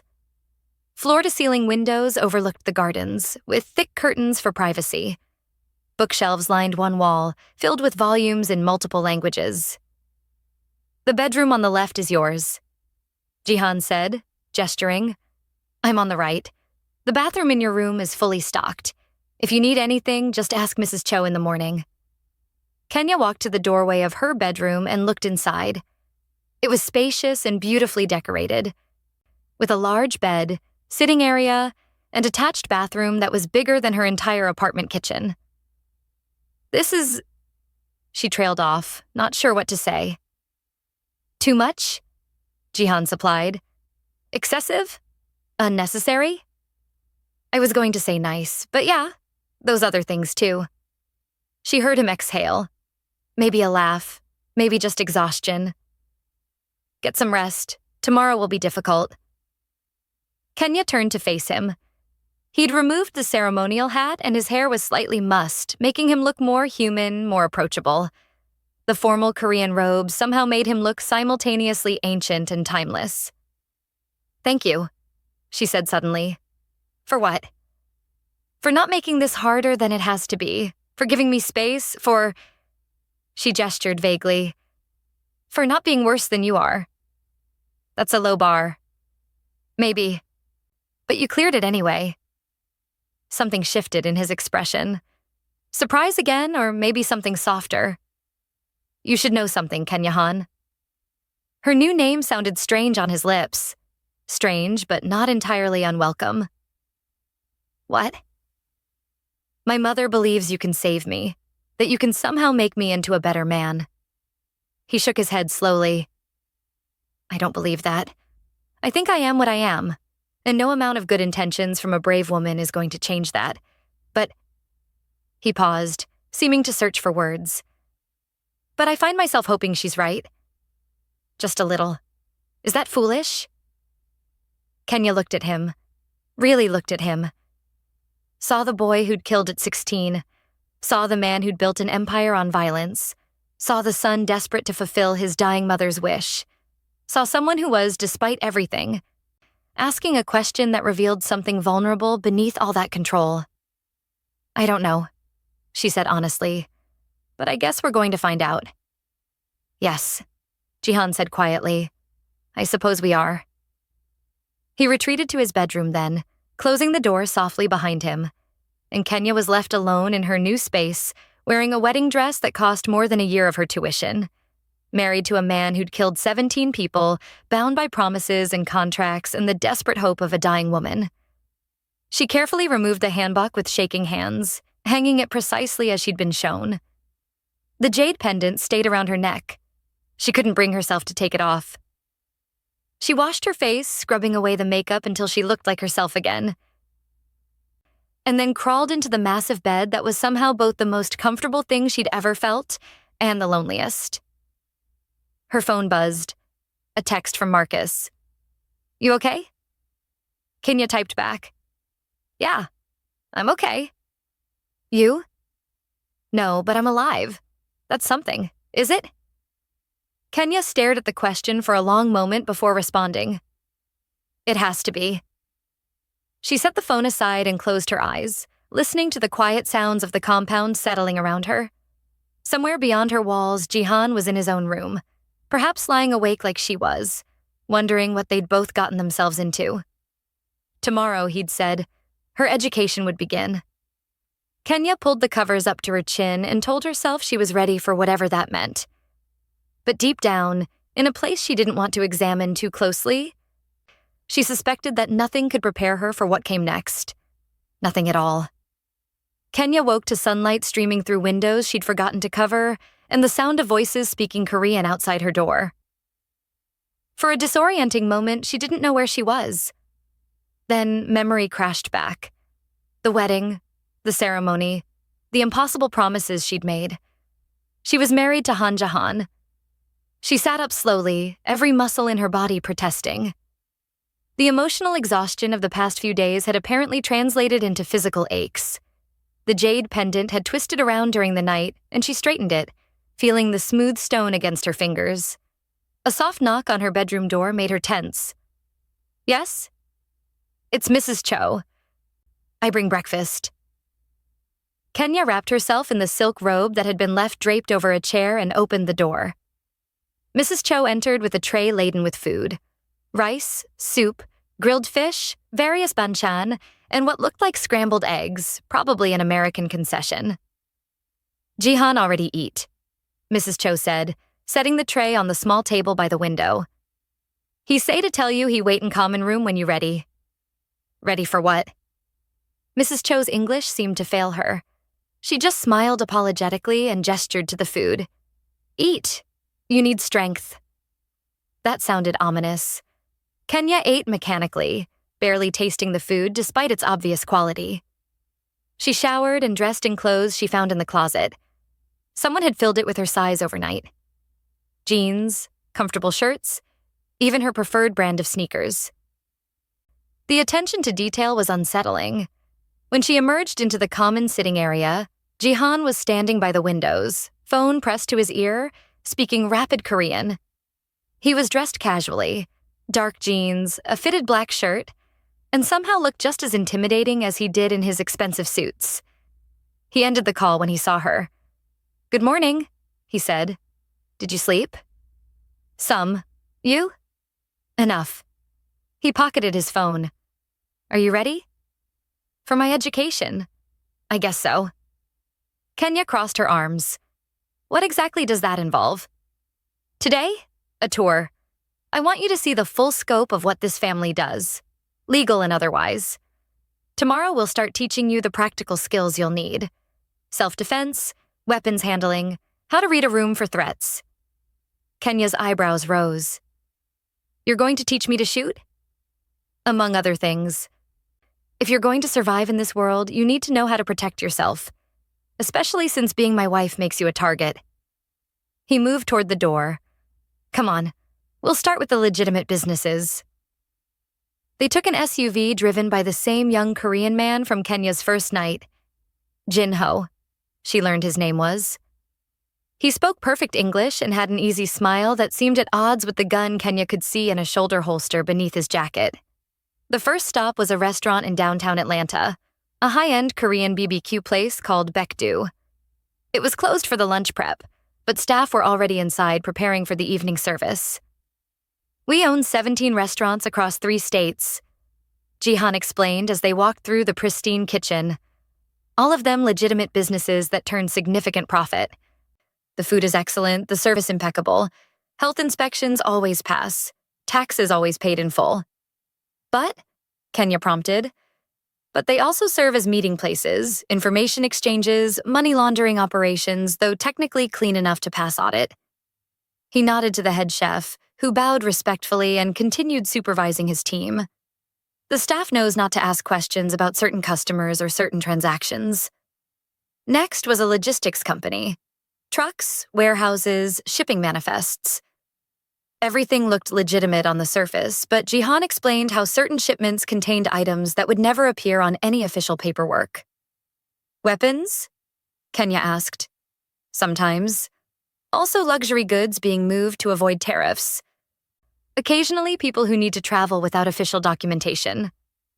"Human trafficking?" Jihan's expression hardened. "No, never. That's a line I don't cross. The man I killed, the 17th one, he was trafficking children through my shipping routes without my knowledge. When I found out, I personally ensured he couldn't do it again." Kenya studied his face, looking for signs of deception, but found only cold certainty. "Okay. You believe me?" "You said no lies, so yeah, I believe you." Something flickered in his eyes. Surprise, maybe, or gratitude. Most people in your position would assume the worst. "I'm not most people." "No," Jihan said quietly. "You're really not." They visited a nightclub next, a massive 3-story building with VIP sections and private rooms. Even empty in the late morning, it looked expensive and exclusive. "Drugs?" Kenya guessed. "Sold by independent dealers who pay us for the privilege of operating here. We don't manufacture or distribute directly. Too much liability. But we provide the venue and take a percentage." That's a pretty fine distinction. Perhaps, but it keeps us insulated from the worst of the legal consequences. Jihan led her through a door marked private and down a set of stairs.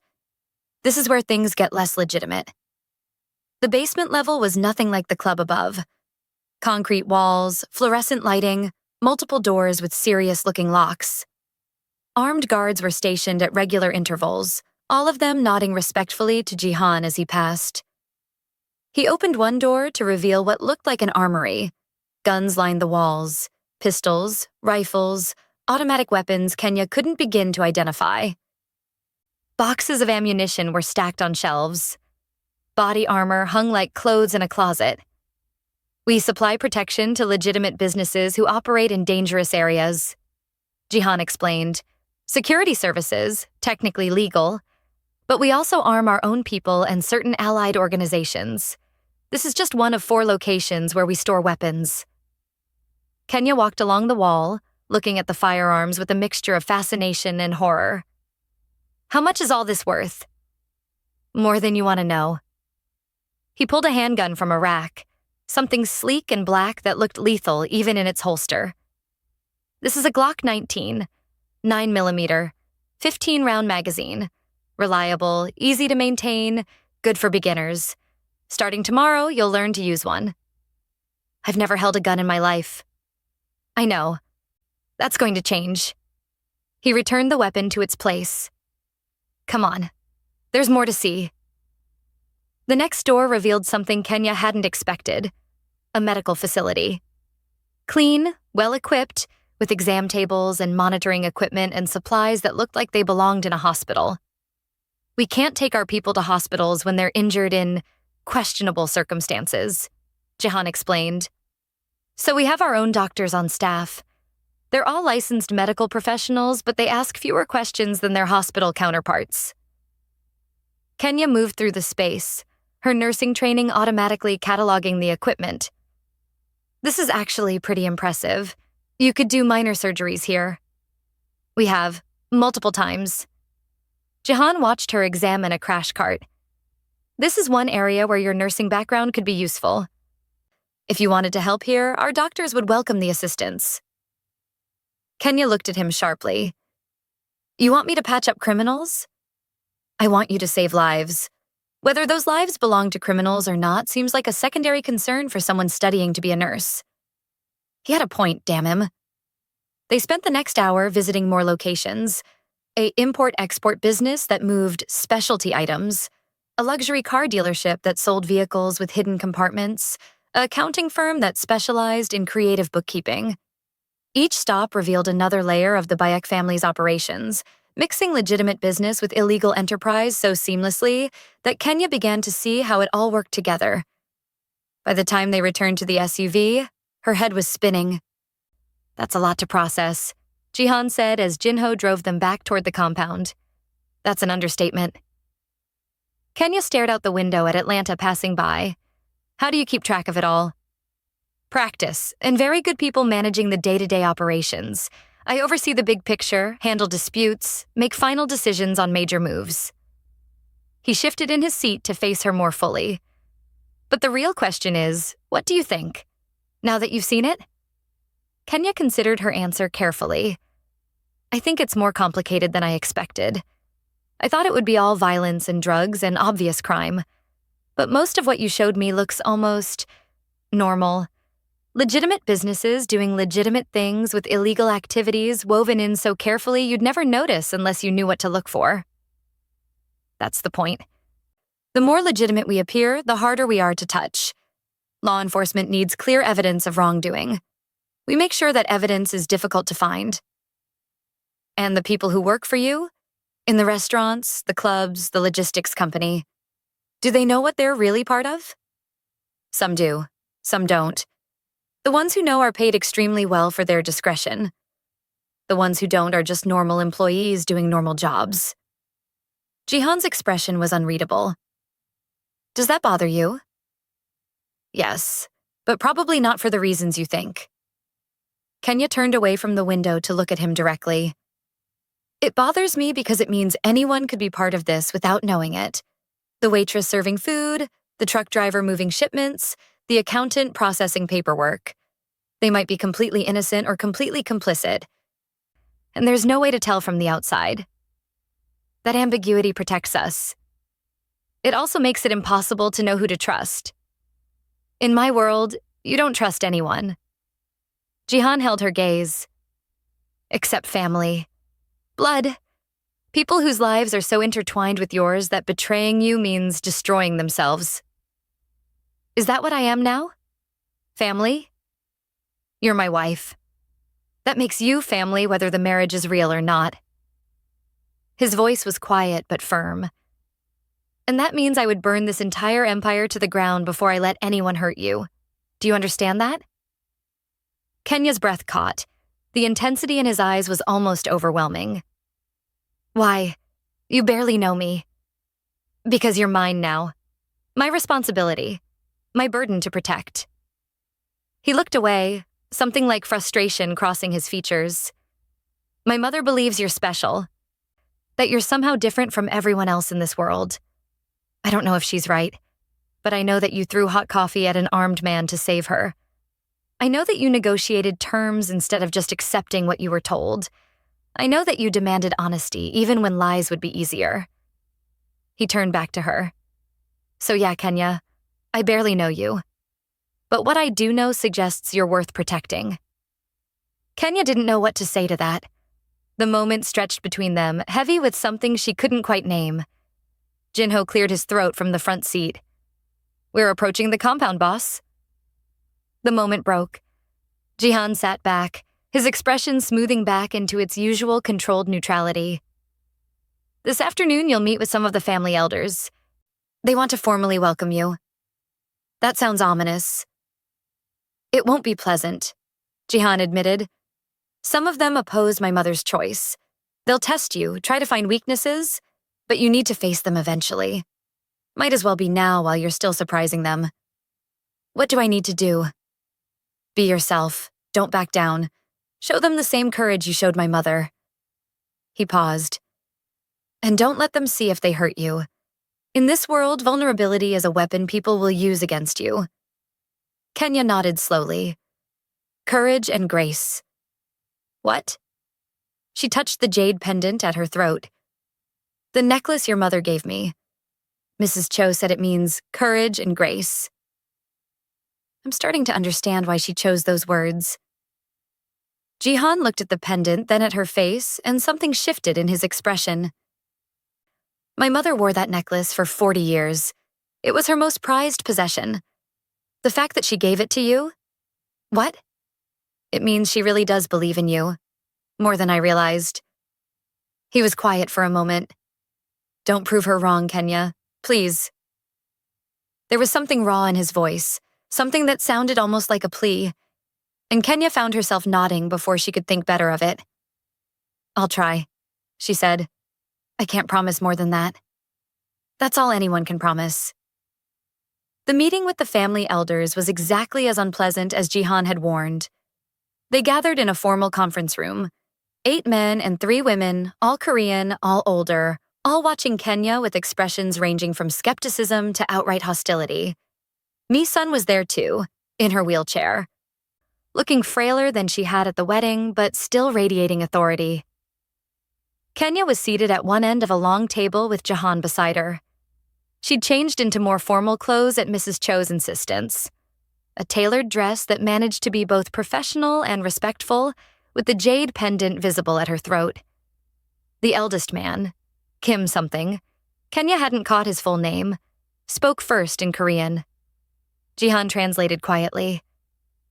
He wants to know what makes you qualified to be the wife of the family head. What skills do you bring? What value you add? Kenya straightened her spine. Tell him I bring honesty, courage, and a willingness to learn. I may not know your world, but I'm not afraid of it. Jihan translated. Several elders frowned. One woman, Jihan's aunt, the one who'd wanted him to marry her daughter, scoffed audibly and said something sharp in Korean. She says you're naive, Jihan translated, his voice carefully neutral. That you'll be dead within a month when the Song family targets you. Kenya met the woman's eyes directly. Tell her that I've been targeted since the moment I saved Mi-sun's life, and I'm still here. Tell her that I don't plan on dying anytime soon, and anyone who tries to kill me will find it more difficult than they expect. Jihan's lips twitched, almost a smile as he translated. The aunt's expression darkened, but she didn't respond. Another elder spoke, this one asking something in a gentler tone. He wants to know if you understand what you've married into, Jihan translated. If you truly comprehend the violence and danger. I watched men with guns chase us through an alley, Kenya said. I've seen the weapons storage, the medical facility for treating injuries that can't go to hospitals, the layers of illegal activity hidden beneath legitimate business. I stood beside Jihan while he told me he's killed 17 people. So yes, I understand. Maybe not every detail, but I understand enough. This translation caused murmurs around the table. Kim, the eldest, stroked his chin thoughtfully and spoke again. He says you have spirit, Jihan translated. But spirit alone won't keep you alive. He wants to know if you're willing to learn our ways, to become truly part of this family. Kenya thought about her nursing degree, about the life she'd been building, about Marcus and all the promises she'd made to herself about staying out of trouble and finishing school and making something of herself. Then she thought about the jade pendant, about Mi-sun's desperate hope, about Jihan's raw vulnerability when he'd asked her not to prove his mother wrong. Yes, she said firmly. I'm willing to learn. I'm willing to adapt. I'm willing to become whatever I need to be to survive in this world and protect the people I care about. More translation. More murmuring. Then Mi-sun spoke for the first time, her voice weak but carrying authority. She said something long and passionate in Korean, gesturing to Kenya, to Jihan, to the assembled elders. When she finished, silence fell over the room. What did she say? Kenya whispered to Jihan. His expression was carefully controlled. But Kenya thought she saw something like emotion in his eyes. She said that you saved her life without asking for reward, that you negotiated like an equal instead of begging like a servant, that you demanded honesty when lies would have been easier, and that anyone who doubts your worth should remember that you're wearing the necklace she refused to give to anyone else for 40 years. He paused. She said you're exactly what this family needs, even if we don't deserve you. Kenya felt her throat tighten. She looked at Mi-sun, who smiled at her with tears streaming down her face. Kim spoke again, this time in halting English directed at Kenya. You prove yourself. Show us you belong. Then we accept. How do I prove myself? Kenya asked. He switched back to Korean, speaking to Jihan. The translation came quickly. He says there's a situation developing with a rival family, not the Song family, a smaller group trying to move into our territory. They've been causing problems, testing boundaries. He wants you to accompany me tomorrow when I go to negotiate with them. He says if you can face them without breaking, you'll have earned his respect. Kenya's heart hammered in her chest. And if I do break? Jihan's expression darkened. Then they'll never accept you, and your life here will be much more difficult. No pressure then. No pressure. He agreed quietly. Kenya looked around the table at all those skeptical, hostile, calculating faces. She thought about backing down, about refusing, about finding some way to avoid this test. But she'd never backed down from a challenge in her life, and she wasn't about to start now. Fine, she said, loud enough for everyone to hear. I'll go, and I'll prove that I belong here. Kim nodded slowly, something that might have been approval in his eyes. The other elders began to stand, the meeting apparently concluded. As they filed out, Mi-sun's wheelchair was pushed close to Kenya.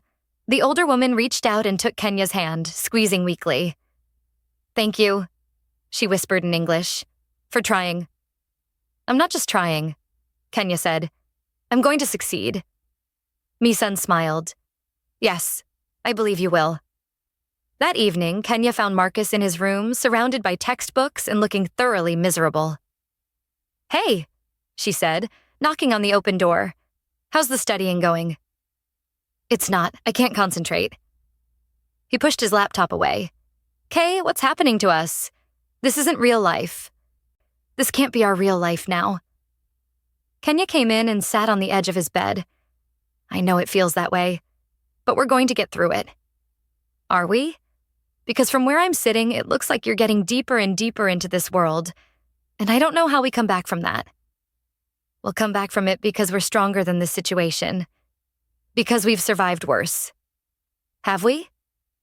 Marcus looked at her, really looked at her. Kay, when Mom and Dad died, that was awful. But at least we had each other. At least we knew who we were. Now? I don't even recognize you anymore. You're wearing expensive clothes, living with criminals, married to a guy who kills people. When did you become someone who's okay with all of that? The words hit harder than Kenya expected. I'm not okay with it. I'm surviving it. There's a difference. Is there?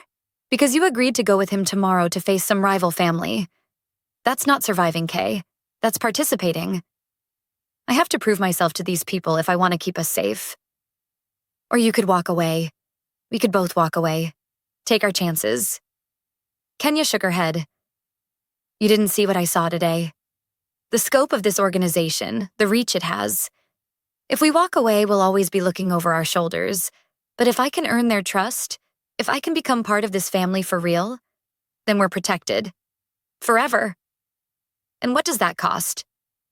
What do you have to become to earn that protection? Kenya didn't have an answer. Or rather, she had one. But it wasn't one Marcus would want to hear. I have to become whoever I need to be, she said finally. Just like I became whoever I needed to be when I was 19 and suddenly responsible for a 9-year-old. Just like I became whoever I needed to be to work 3 jobs and go to school and keep us both alive. I adapt, Marcus. That's what I do. And what happens when you adapt so much you forget who you started as? Kenya stood, moving to the window. Outside, the gardens were lit by subtle ground lighting, beautiful and serene and utterly at odds with the conversation they were having. Then you remind me, she said quietly. That's what family does, right? They remind you who you are when you start to forget. Marcus was quiet for a long moment. Then, I'm scared, Kay. I'm scared you're going to get hurt. Or worse. I'm scared too, Kenya admitted. But I'm more scared of doing nothing and letting these people decide our fate. At least this way, I have some control. Do you? Or are you just telling yourself that? Kenya didn't answer. She stayed at the window, looking out at the gardens, and wondered if Marcus was right. Wondered if she was losing herself piece by piece without even realizing it. Behind her, she heard Marcus return to his textbooks. The sound of pages turning, keys clicking, the mundane sounds of normal life continuing even in the middle of all this insanity. Kenya touched the jade pendant at her throat. Courage and grace. Tomorrow she'd face rival criminals and prove she could handle this world. Tonight she'd let herself be scared. Both things could be true at once. Kenya barely slept. She lay in her too comfortable bed, staring at the ceiling, running through scenarios in her head. What would these rival family members be like? Would they try to intimidate her? Threaten her? Would Jihan expect her to stay silent or to speak up? And what happened if she said the wrong thing, showed fear at the wrong moment, failed the test these elders had set for her? Around 3 a.m, she gave up on sleep and padded out to the common sitting area in her robe. The space was dark except for the city lights filtering through the windows and the soft glow from Jihan's partially open bedroom door. She moved quietly toward the windows, not wanting to disturb him, but his voice stopped her. Can't sleep either? Kenya turned. Jihan stood in his doorway wearing only dark pajama pants, his torso bare. Kenya's breath caught despite herself. His body was lean and muscular, but what drew her attention were the scars. Dozens of them scattered across his chest, abdomen, and arms. Some looked like knife wounds, others like bullets. One particularly nasty one snaked from his left shoulder down to his ribs. He noticed her staring and didn't bother to cover himself. 16 years in this life. Each scar has a story. The one on your shoulder, Kenya said. What's that from? A rival underboss tried to kill me at a peace negotiation 3 years ago. Shot me at close range. Would have killed me if my vest hadn't deflected most of the impact. He moved into the sitting room, crossing to a small bar cart and pouring himself 2 fingers of something amber. Want one? I don't drink. Of course you don't. But there was no judgment in his tone. He settled onto the couch, glass in hand, and gestured for her to sit. Nervous about tomorrow? Kenya sat, maintaining careful distance between them. Terrified. actually. Good. Fear keeps you sharp. He took a sip of his drink. The family we're meeting with calls themselves the Park Organization. Smaller than us, but ambitious. They've been pushing into territory we control. Specifically, some of the clubs in Buckhead. We've been patient, but patience has limits. What happens when those limits are reached? War. Real war. Not just posturing. People die. Businesses burn. Innocent bystanders get caught in crossfire. Jihan stared into his glass. I'd prefer to avoid that. Hence the negotiation. And what's my role in all this? To sit beside me and show that I have a wife, a partner, someone who gives me stability and legitimacy. He looked at her then. To look like you belong there, even if you're terrified inside. Fake it till I make it? Something like that. His lips quirked slightly. Though I suspect you're better at this than you think. You've been faking confidence for 9 years, haven't you? Pretending you knew what you were doing while raising Marcus? That was different. Was it? You were a 19-year-old girl suddenly responsible for a child. You had no training, no preparation, no idea if you were doing anything right. But you did it anyway because you had to.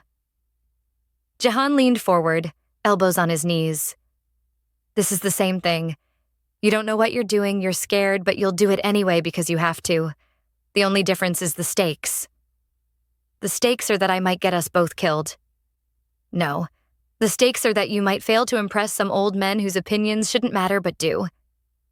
He set down his glass. Kenya, you need to understand something. Tomorrow isn't actually about the parks. They're small time and we'll handle them regardless of how you perform. Tomorrow is about showing the family elders that you can function in this world, that you won't fall apart the first time you're exposed to real danger. So it's a test. Everything is a test. Every moment of every day in this life is a test. Jihan stood, moving to the windows. The city lights cast his scarred torso in sharp relief. But here's what they don't understand about you yet. You've already passed tests harder than anything they can devise. You've already proven you can survive impossible situations and come out stronger.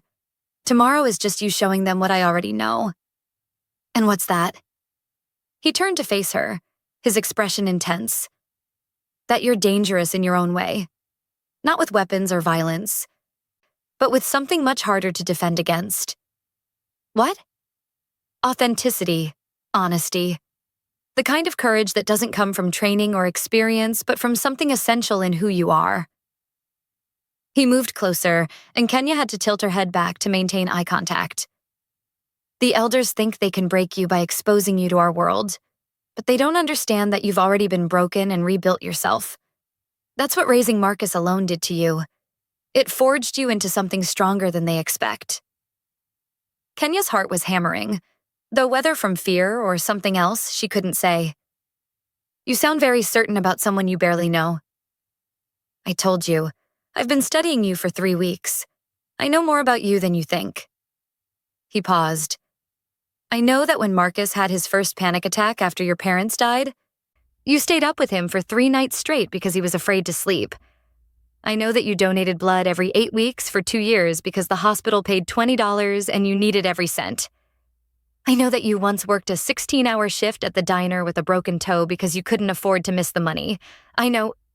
Stop. Kenya stood, needing to put distance between them. Stop cataloging my life like it's a dossier. I'm not a subject to be studied. No, you're my wife, which means your past is now part of my responsibility to understand and protect. I don't need you to protect my past. It's already done. But it shaped who you are. And who you are is someone strong enough to survive tomorrow. Trust me on that, even if you can't trust yourself yet. Kenya wrapped her arms around herself, suddenly very aware that she was standing in a room with a half-naked man who was her husband, but also a stranger. Why do you care? Really? This marriage isn't real. In a year we'll be done. Why does it matter to you whether I pass their test? Jihan was quiet for a long moment. When he spoke, his voice was lower, rougher. Because my mother is dying, And her last wish is that I have someone who can keep me human. Someone who can remind me that there's more to life than violence and power and control. She believes that person is you. And even though I think it's probably futile, even though I know I'm likely too far gone to be saved, I want to believe she's right. I want to believe that maybe, just maybe, you can be what she thinks you are. Kenya's chest tightened. That's a lot of pressure.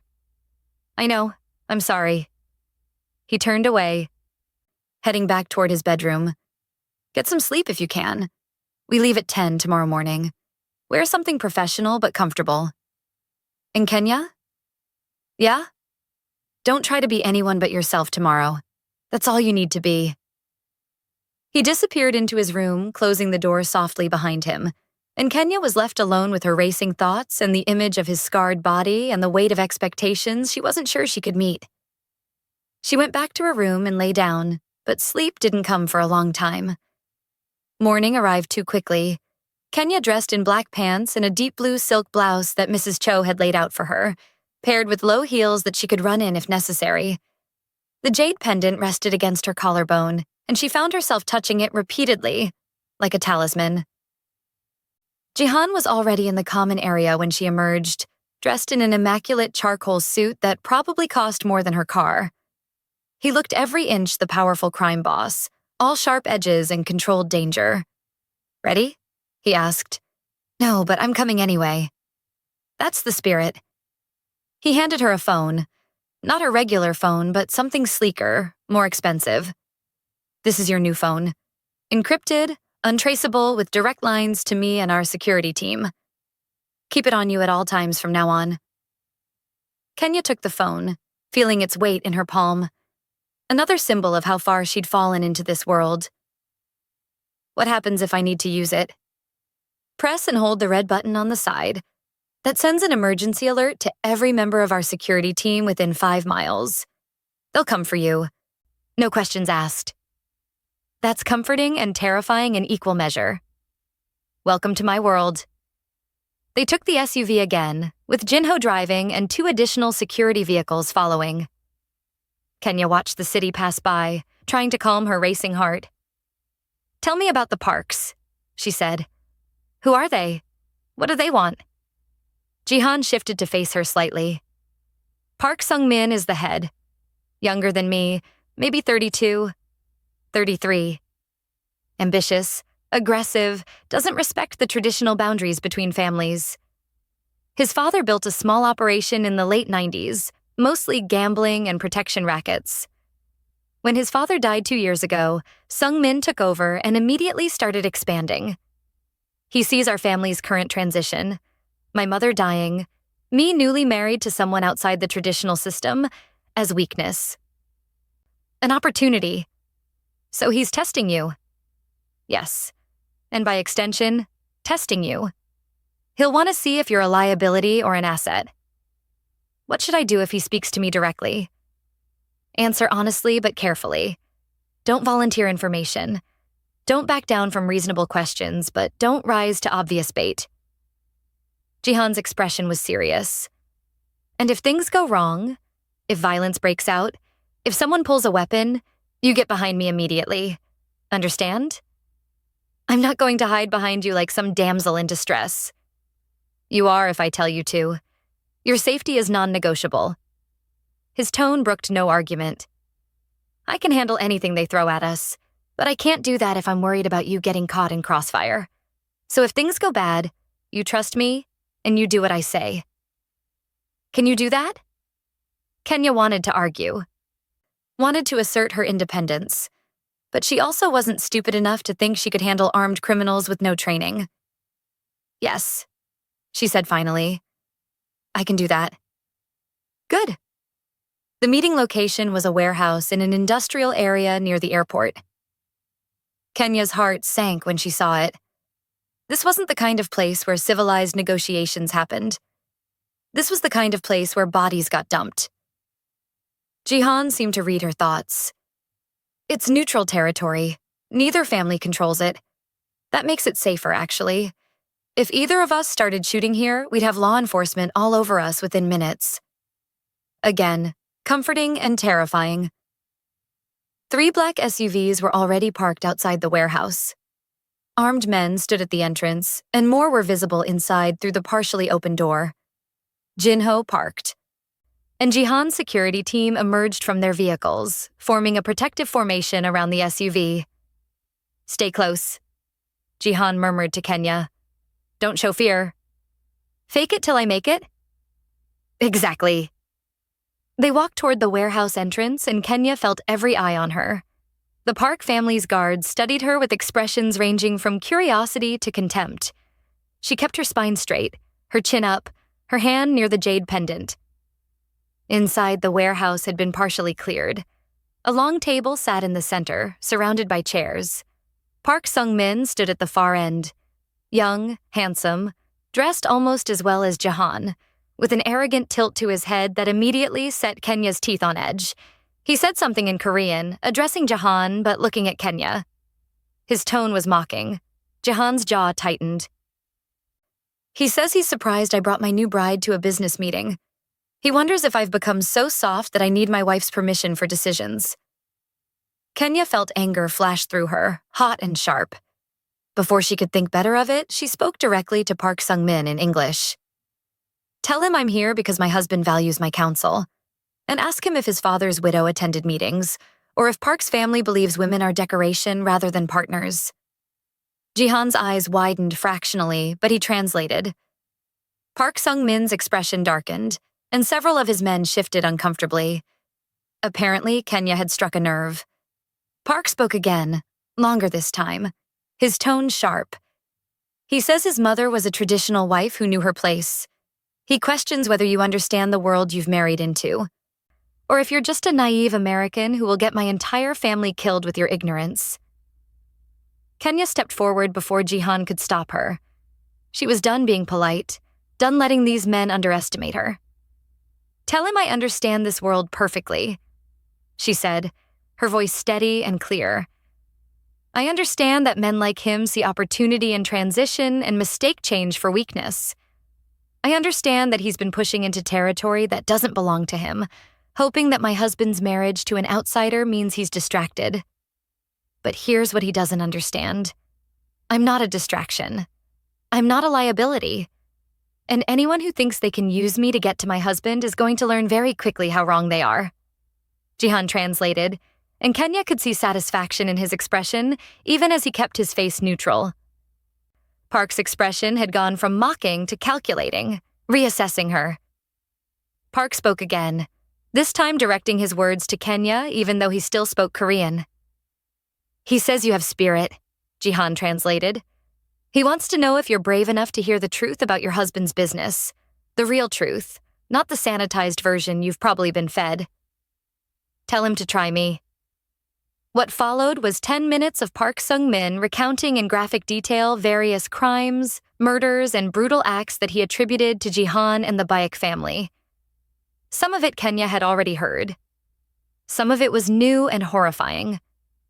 And some of it she suspected was exaggerated or outright fabricated. Through it all, she kept her expression neutral, her breathing steady, her hand near the jade pendant. She didn't flinch, didn't gasp. Didn't give Park the satisfaction of seeing her react. When he finally finished, Kenya looked him dead in the eye and spoke. "Tell him I've heard enough horror stories. Now maybe we can get to the actual reason for this meeting, which is to negotiate boundaries before people start dying unnecessarily." Jihan translated, and something like respect flickered across Park's face. He nodded slowly and gestured to the table. "He says we can begin negotiations." The next hour was brutal in a different way. Park wanted access to 3 clubs in Buckhead, claiming that his family had been operating there for years, and that Jihan's people had only recently tried to push them out. Jihan countered that those clubs had been Baek territory for a decade, and Park's people were the newcomers trying to muscle in. Numbers were thrown around. Percentages. Revenue splits. Territory maps were produced. Voices were raised. Through it all, Kenya sat beside Jihan, silent but attentive, watching the dynamics, learning how these negotiations worked. She noticed how Park's second-in-command, A lean man with cold eyes kept glancing at her, assessing. She noticed how Jihan would occasionally look to her before responding to Park's offers, as if seeking her input even though she never spoke. It was all theater, she realized. All performance. Jihan didn't actually need her opinion on these deals. He'd been doing this for years. But by looking to her, by treating her as a genuine partner, he was sending a message to Park. His wife wasn't decoration. She was family. And disrespecting her meant disrespecting him. Finally, after what felt like hours, an agreement was reached. Park would keep one club in Buckhead, but would pay a percentage to the Bayek family as a territory fee. In exchange, Jihan's people would stay out of Park's operations in Decatur. Neither side was happy with the compromise, which meant it was probably fair. As they stood to leave, Park approached Kenya directly. He spoke in heavily accented but clear English. "You surprise me, Mrs. Han. I thought you would be weak, frightened. Instead, you face me like equal." "I face you like someone who refuses to be intimidated," Kenya corrected. "There's a difference." Park's lips quirked into something that might have been a smile. "Your husband is lucky. My men said you would not last a month. I think perhaps they are wrong." "Perhaps they are." He extended his hand, and after a moment's hesitation, Kenya shook it. His grip was firm, testing her. But she didn't wince or pull away. "We will meet again," Park said. "Next time, maybe you teach my own wife to have such courage." Then he was gone, striding back to his own men, and Jihan was guiding Kenya toward the exit with a hand at the small of her back. They didn't speak until they were back in the SUV, pulling away from the warehouse with their security detail flanking them. Then Jihan started laughing. It was the first time Kenya had heard him really laugh. Not a polite chuckle or ironic snort, but genuine, full-bodied laughter that shook his shoulders and transformed his face. "What?" Kenya demanded. "What's funny?" "You," he managed between laughs. "You told Park Sung-min that anyone who tries to use you against me will learn how wrong they are. Do you have any idea how threatening that sounded? Coming from someone who weighs maybe 130 pounds and has never fired a gun in her life?" I was trying to sound confident. "You sounded terrifying, in the best possible way." He sobered slightly, but the smile remained. "Kenya, you did it. You passed the test. Hell, you didn't just pass. You dominated. Park respects you now. My own men were impressed. And when the elders hear about this, they'll have no choice but to accept you." "Really?" "Really." He reached over and squeezed her hand just once, quickly. "You're officially part of this family now, for better or worse." Kenya looked down at her hand where he'd touched it, feeling the warmth of his fingers lingering on her skin. For better or worse. She was part of this family now. She just hoped she could survive it. The compound felt different when they returned. Guards nodded respectfully to Kenya instead of just watching her with suspicion. Mrs. Cho greeted her with what might have been pride in her eyes. Even the staff members they passed in the hallways seemed to regard her with newfound respect. Word traveled fast in this world, apparently. Marcus was waiting in the common sitting area of Jihan's suite when they arrived. He stood when Kenya entered, his expression a mixture of relief and residual anger. "You're okay," he said. "I'm fine." Kenya crossed to him and pulled him into a hug. "See? Told you I'd be careful." "Mrs. Cho said you went to meet with a rival gang. That doesn't sound careful to me." "It was a negotiation, not a fight." Kenya pulled back, keeping her hands on his shoulders. "And it went well. I'm officially accepted by the family now.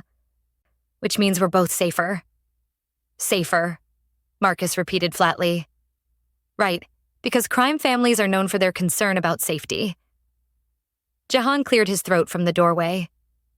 "Marcus, I understand your skepticism, but your sister handled herself remarkably well today. She impressed people who are not easily impressed, and she did it without compromising who she is. You should be proud of her."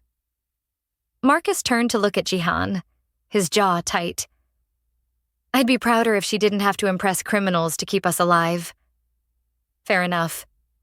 Jihan moved to the bar cart and poured himself a drink. But since that's the situation we're in, I'd rather she excel at it than fail. Wouldn't you? Marcus didn't answer. He looked at Kenya instead. Can we talk? Alone? Kenya nodded and led him to her bedroom, closing the door behind them. Marcus immediately began pacing, his hands shoved deep in his pockets. What happened today? He demanded. And I want the truth, Kay, not the sanitized version. Kenya sat on the edge of her bed and told him everything. The warehouse, Park Sung-min's attempts to intimidate her, the graphic descriptions of violence, her refusal to be cowed. She watched Marcus's expression grow darker with each detail. So you basically challenged a gang leader to his face, Marcus said when she finished. I stood my ground. There's a difference. Is there? Because from what you're describing, you could have gotten yourself killed. Gotten both of you killed. But I didn't. I read the situation correctly and responded appropriately.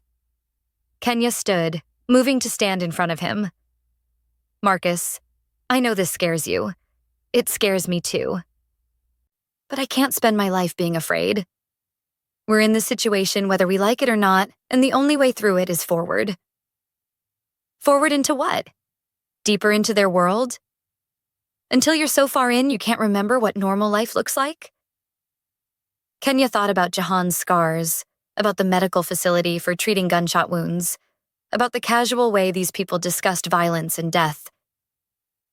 Maybe, she admitted quietly. Maybe I am getting in too deep. But what's the alternative? Run and spend the rest of our lives looking over our shoulders?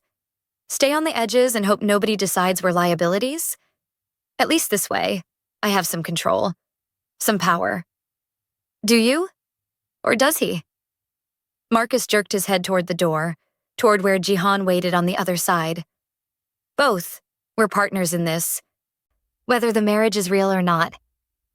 Are you? Marcus studied her face. Kay, be honest with me. How do you feel about him? About Jihan?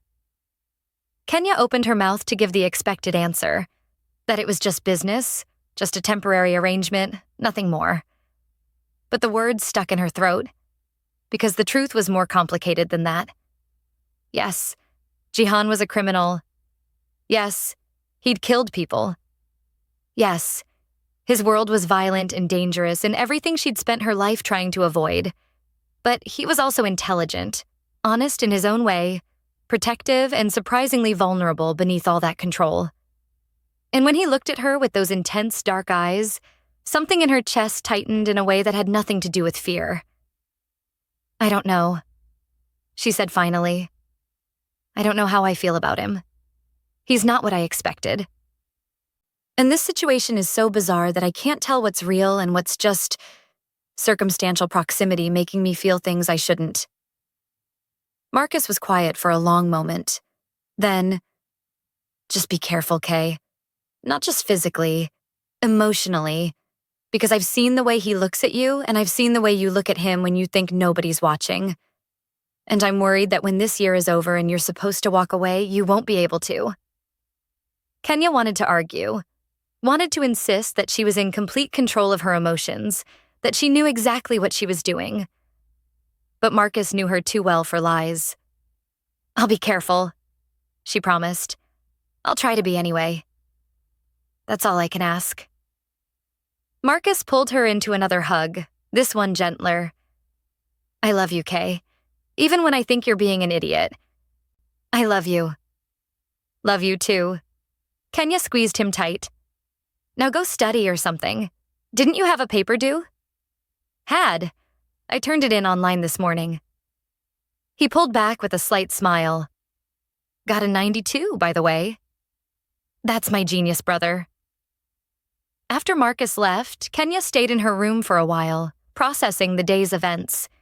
She changed out of her professional clothes into comfortable leggings and an oversized shirt, then ventured back into the common area. Jihan was on the phone again, speaking rapid Korean while looking at something on a laptop. He glanced up when she entered, held up one finger to indicate he'd be done soon, and continued his conversation. Kenya curled up on the couch and watched him. In the late afternoon light, with his tie loosened and his jacket discarded, he looked less like a crime boss and more like what he might have been in another life. A successful businessman, maybe? Or a lawyer. Someone whose intelligence and intensity were directed toward legal pursuits instead of criminal ones. He ended the call and closed the laptop. Hungry? I can have Mrs. Cho bring dinner. Actually, I was wondering if we could go out. Get real food. Not that the food here isn't amazing, but... Kenya trailed off. I just need to feel normal for a few hours. Is that possible? Jihan considered this. It's risky. You've been seen now. Park's people know who you are and word spreads fast. So we bring security. But please, Jihan, I've been in this compound for days now. I need to breathe. Something in her tone must have convinced him because he nodded slowly. All right, but we go somewhere controlled. One of our restaurants, where I know the staff and the security, and you stay close to me the entire time. Deal? Deal. 30 minutes later, they were in the SUV heading back into the city. Jinho drove with his usual competent silence, and another security vehicle followed at a discreet distance. Kenya had changed into dark jeans and a simple black top, trying to look normal even though the jade pendant and the expensive phone in her pocket marked her as anything but. The restaurant was the same Korean BBQ place Jihan had shown her during the tour. Baekdu.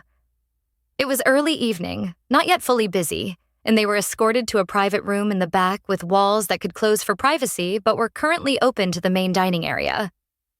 The staff here are loyal, Jihan explained as they settled onto cushions at a low table. They've worked for my family for years. You're safe here. Safe enough to actually relax? Safe enough to try. A server appeared, a young Korean woman who greeted Jihan with obvious respect and then smiled warmly at Kenya. She took their order in rapid Korean, then switched to English. Mrs. Han, it is honor to serve you. Jihan-si speak highly of you. Kenya blinked in surprise. He does?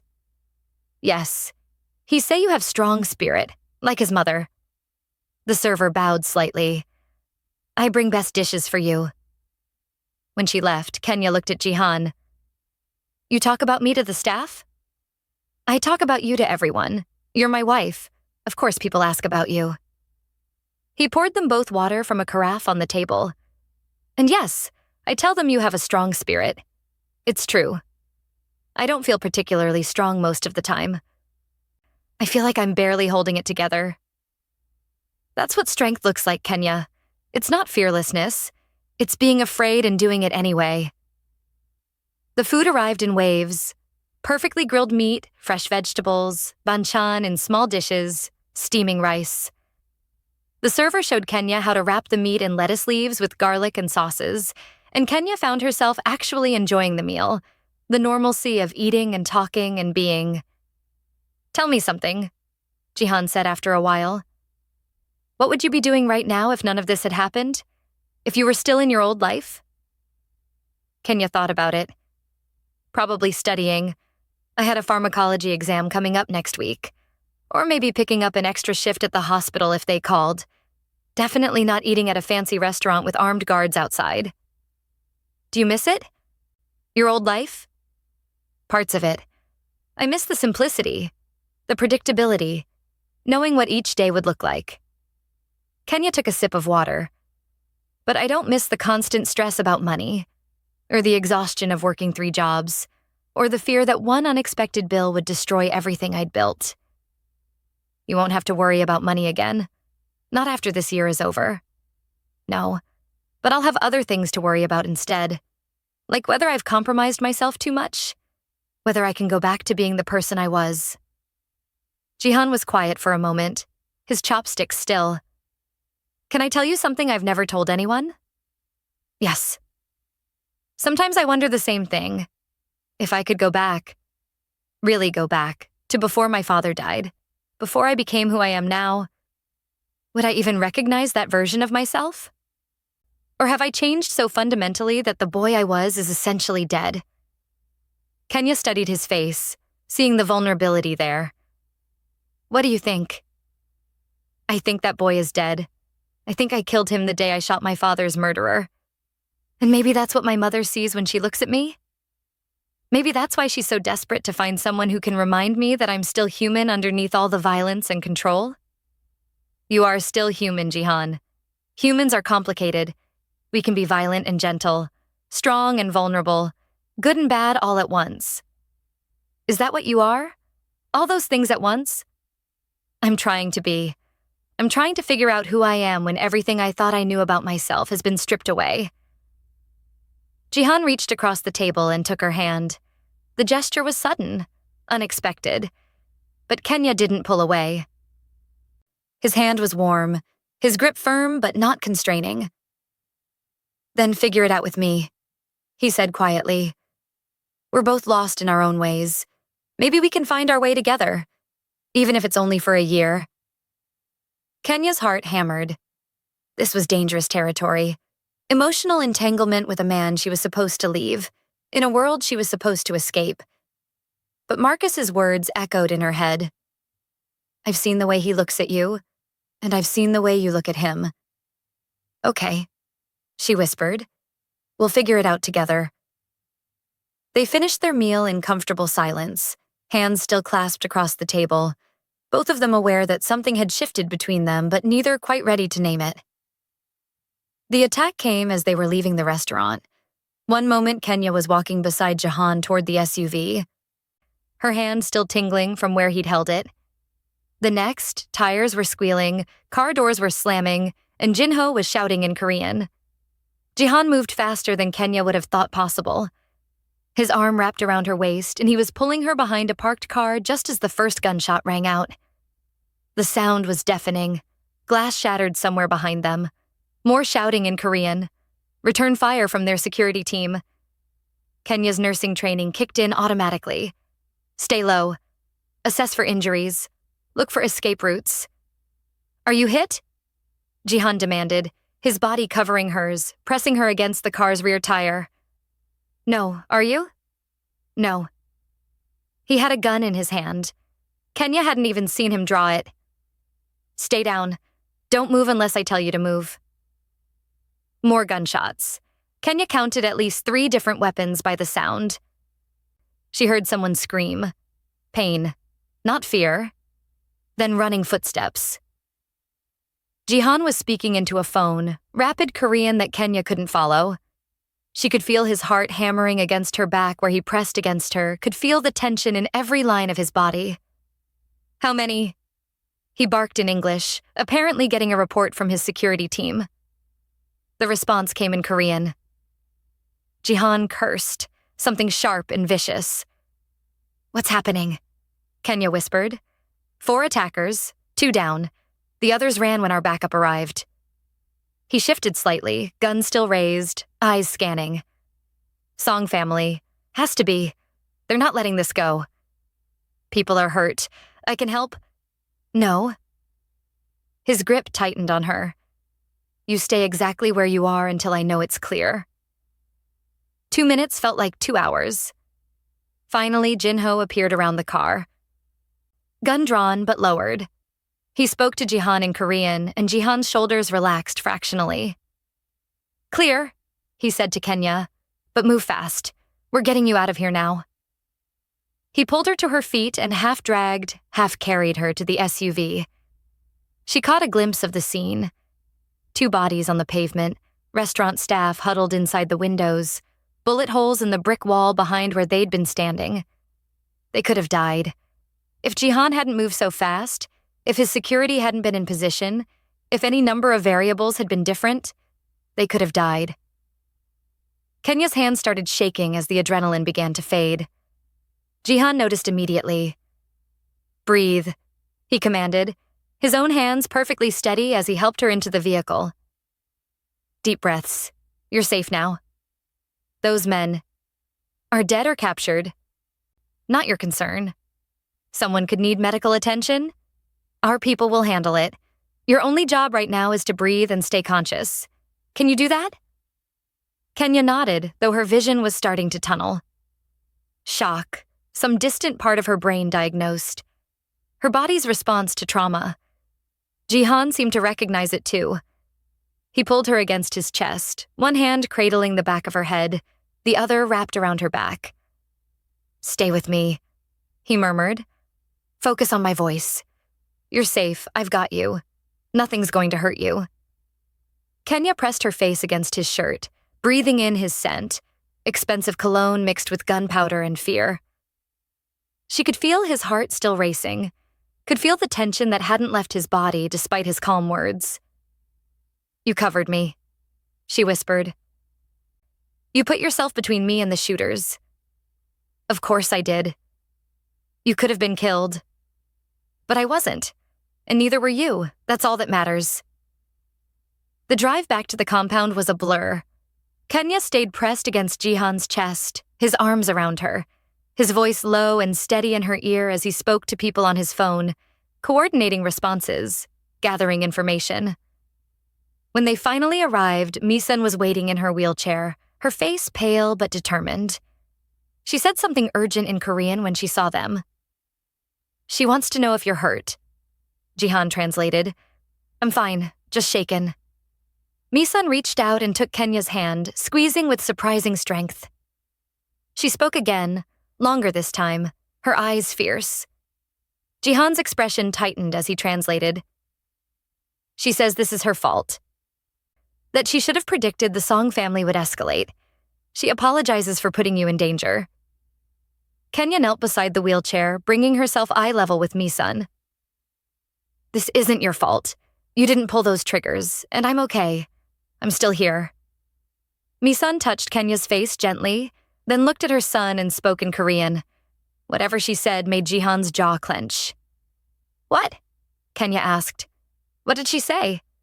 "She said I need to end this. The Song family, the territorial disputes, all of it. She said she won't watch you die for her mistakes." His voice was rough. "She's right." "What does that mean? End it how?" Jihan looked at her with eyes that were suddenly cold, distant, the warmth from the restaurant completely gone. "It means war, Kenya. Real war. It means I stop negotiating and start eliminating threats. It means people are going to die, and I'm going to be the one killing them." Kenya felt ice settle in her stomach. "There has to be another way." "There isn't. Not anymore. They tried to kill you tonight. They tried to kill my mother. They've made their choice, and now I have to make mine." "And what choice is that?" Jihan stood, his body rigid with controlled fury. "To become exactly what my mother feared I'd become. To prove that the boy who could have been saved died a long time ago." He looked down at her, and for a moment she saw genuine anguish in his eyes. "I'm sorry, Kenya. I know you wanted to believe I could be better. But this is who I am. This is who I have to be." Then he was walking away, barking orders in Korean, his phone already back to his ear. And Kenya was left kneeling on the floor with Misun's hand in hers and the terrible understanding that everything was about to get much, much worse.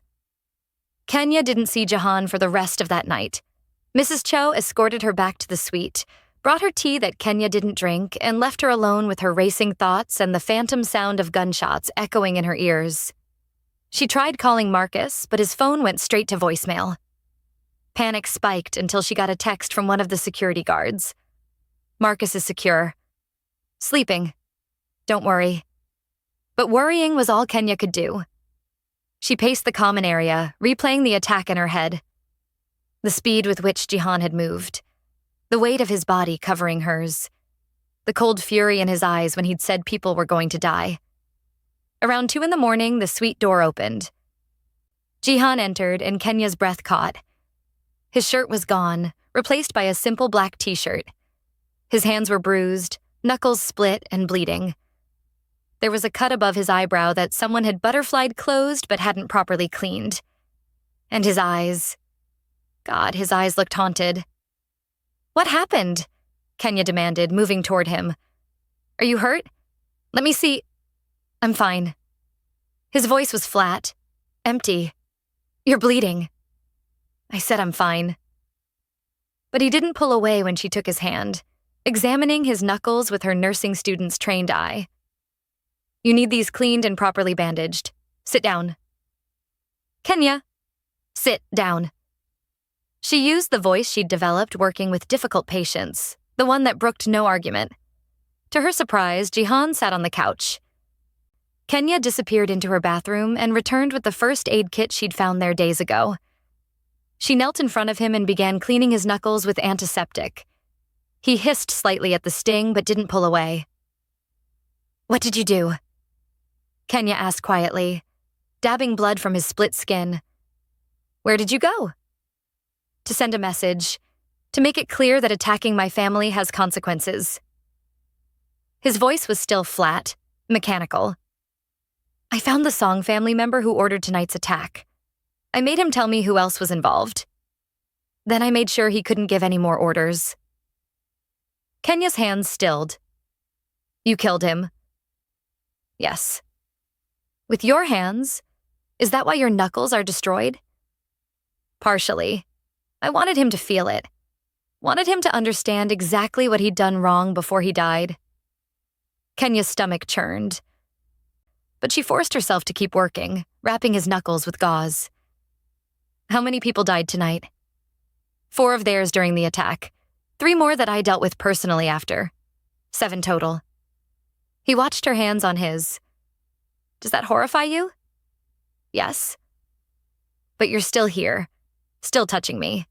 Why?" Kenya looked up at him, meeting those haunted eyes. "Because I made a promise. To your mother, to you, to myself.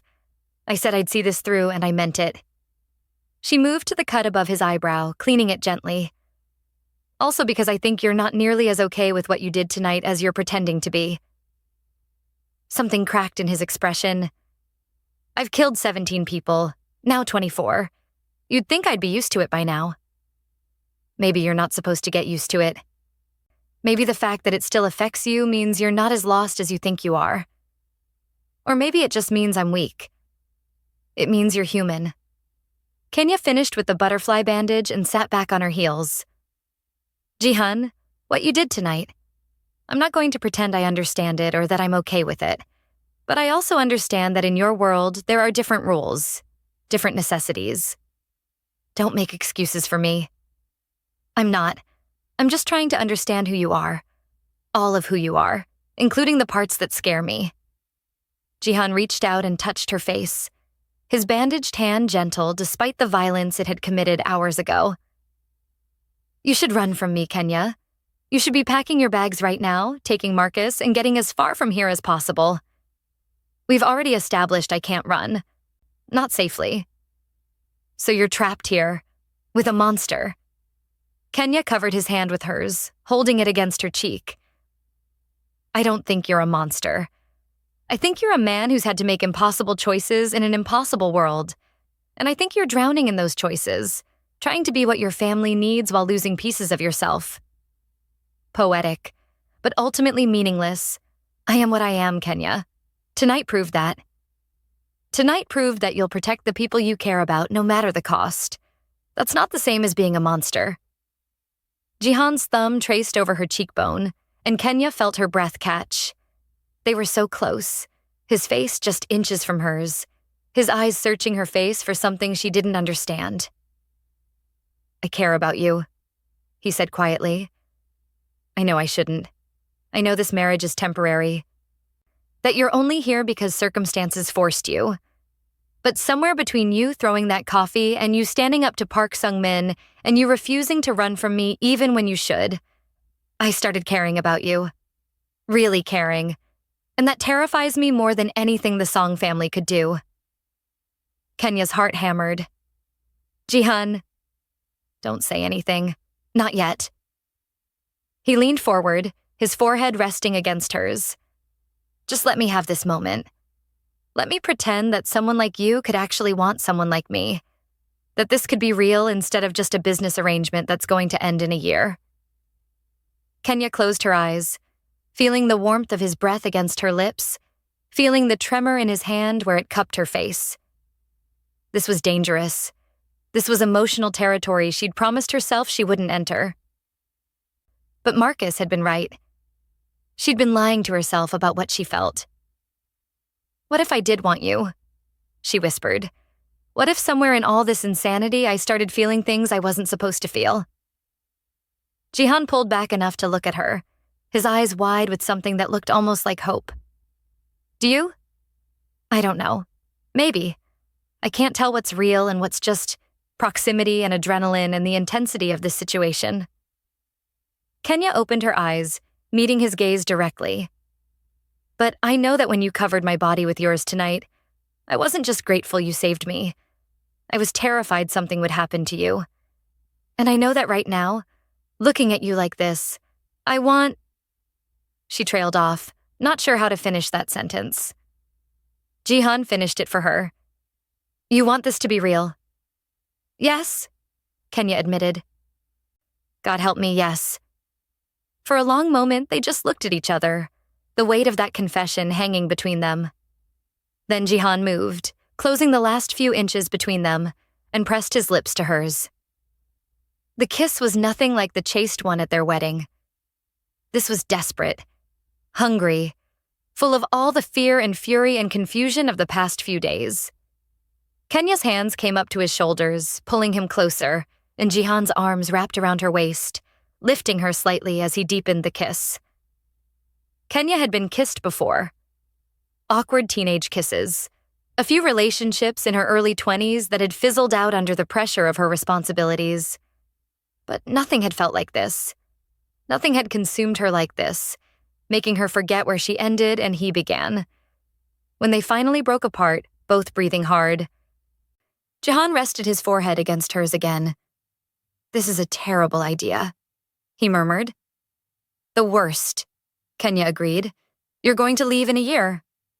That's the plan. And I'm going to have to let you go. Yes. So we should stop this now, before it gets more complicated. We should. Neither of them moved. Kenya. Jihan said her name like a prayer and a curse. Tell me to stop. Tell me you don't want this. Because if you don't, I'm going to kiss you again, and then I'm going to carry you to my bedroom, and I'm going to make love to you until neither of us can remember why this is supposed to be temporary. Kenya's entire body flushed at his words. She should say no. Should establish boundaries. Should protect her heart because she knew with absolute certainty that falling for Han Jihan would destroy her when the year was up. But she'd spent 9 years being responsible, being careful, putting everyone else's needs before her own desires. Just once, she wanted to be reckless. Don't stop, she whispered. Jihan's eyes darkened. Are you sure?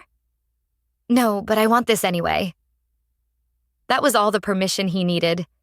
He kissed her again, deeper this time, his hands sliding down to her thighs as he lifted her easily.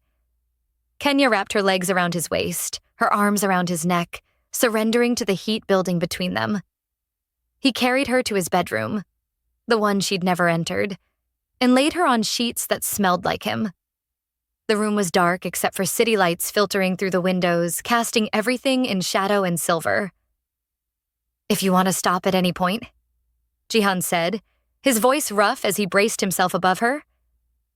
You tell me. Understand? I understand.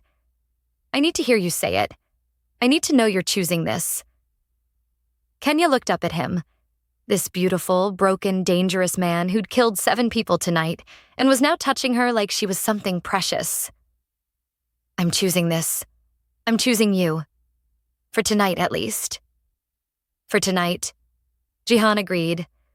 We'll worry about tomorrow when it comes. Then he was kissing her again, his hands exploring, removing clothing piece by piece with a patience that drove Kenya crazy. She reached for him, pulling at his shirt, wanting to feel his skin against hers. When he finally settled between her thighs, skin to skin, his mouth trailing fire down her throat, Kenya felt something inside her crack open. This was real. This was happening. And tomorrow she'd deal with the consequences. But tonight she was going to let herself have this one reckless, beautiful, terrifying thing. Kenya woke to sunlight streaming through unfamiliar windows and the warmth of Jihan's body pressed against her back, his arm draped over her waist. For a moment, she just lay there, processing. She'd slept with Jihan, her husband who wasn't supposed to be her real husband. The criminal who'd killed 7 people yesterday and then made love to her with a tenderness that had brought tears to her eyes. What had she done? Jihan stirred behind her, his arm tightening slightly. You're awake. How did you know? Your breathing changed. He pressed a kiss to her shoulder, and Kenya shivered. Regrets? Kenya considered lying, but they'd promised honesty. I don't know yet. Ask me after I've had coffee. She felt him smile against her skin.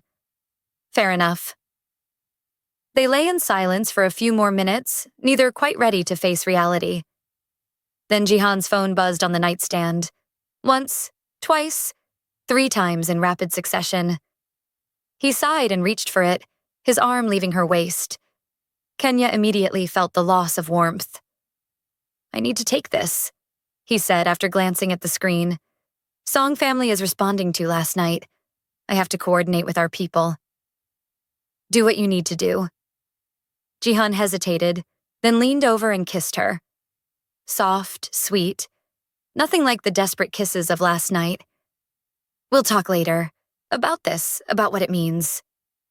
Does it have to mean something? Everything means something, Kenya, especially this. He was already getting out of bed, pulling on clothes. Stay as long as you want. Mrs. Cho will bring breakfast.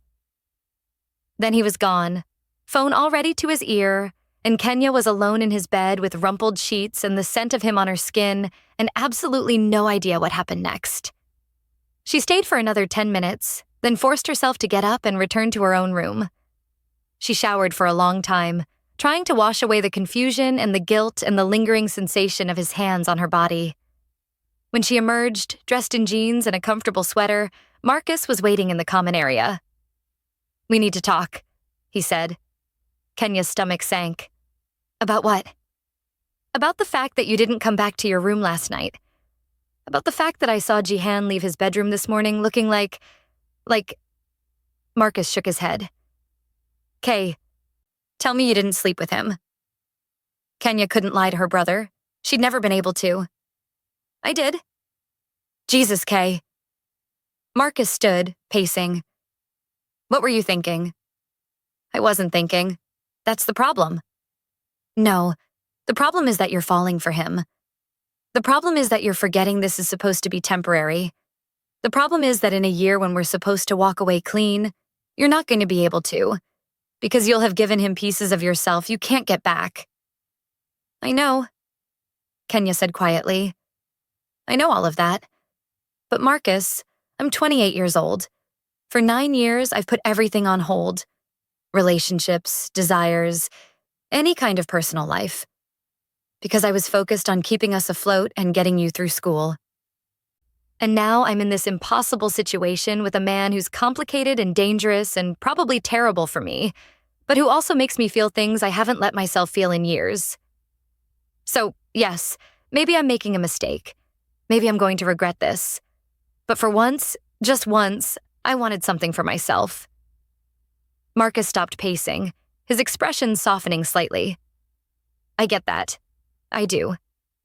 But Kay, he's killed people. Last night he killed 7 people. And you slept with him hours after that. Doesn't that bother you? Of course it bothers me. It horrifies me. But it's also his reality. And if I'm going to survive this year, I have to accept all of who he is. Not just the parts that are easy to live with. Accepting who he is and sleeping with him are 2 very different things. I know. So what happens now? What happens when this year is up and you're supposed to leave, but you're in love with him? I'm not in love with him, Kenya protested, but even she could hear how weak it sounded. Marcus just looked at her. You sure about that? Kenya opened her mouth to argue, but Mrs. Cho entered with breakfast and the conversation died. They ate in awkward silence, both lost in their own thoughts. After breakfast, Kenya's new phone buzzed. A text from Jihan. Need to see you. My office. 1 hour. Kenya's heart hammered as she made her way through the compound to the office building she'd glimpsed during previous tours. Jihan's office was on the top floor, a massive space with floor-to-ceiling windows overlooking Atlanta, furnished with expensive minimalism. He was standing at the windows when she entered, hands in his pockets, shoulders tense. "Close the door," he said without turning. Kenya did, her nerves jangling. "What's wrong?" "Everything."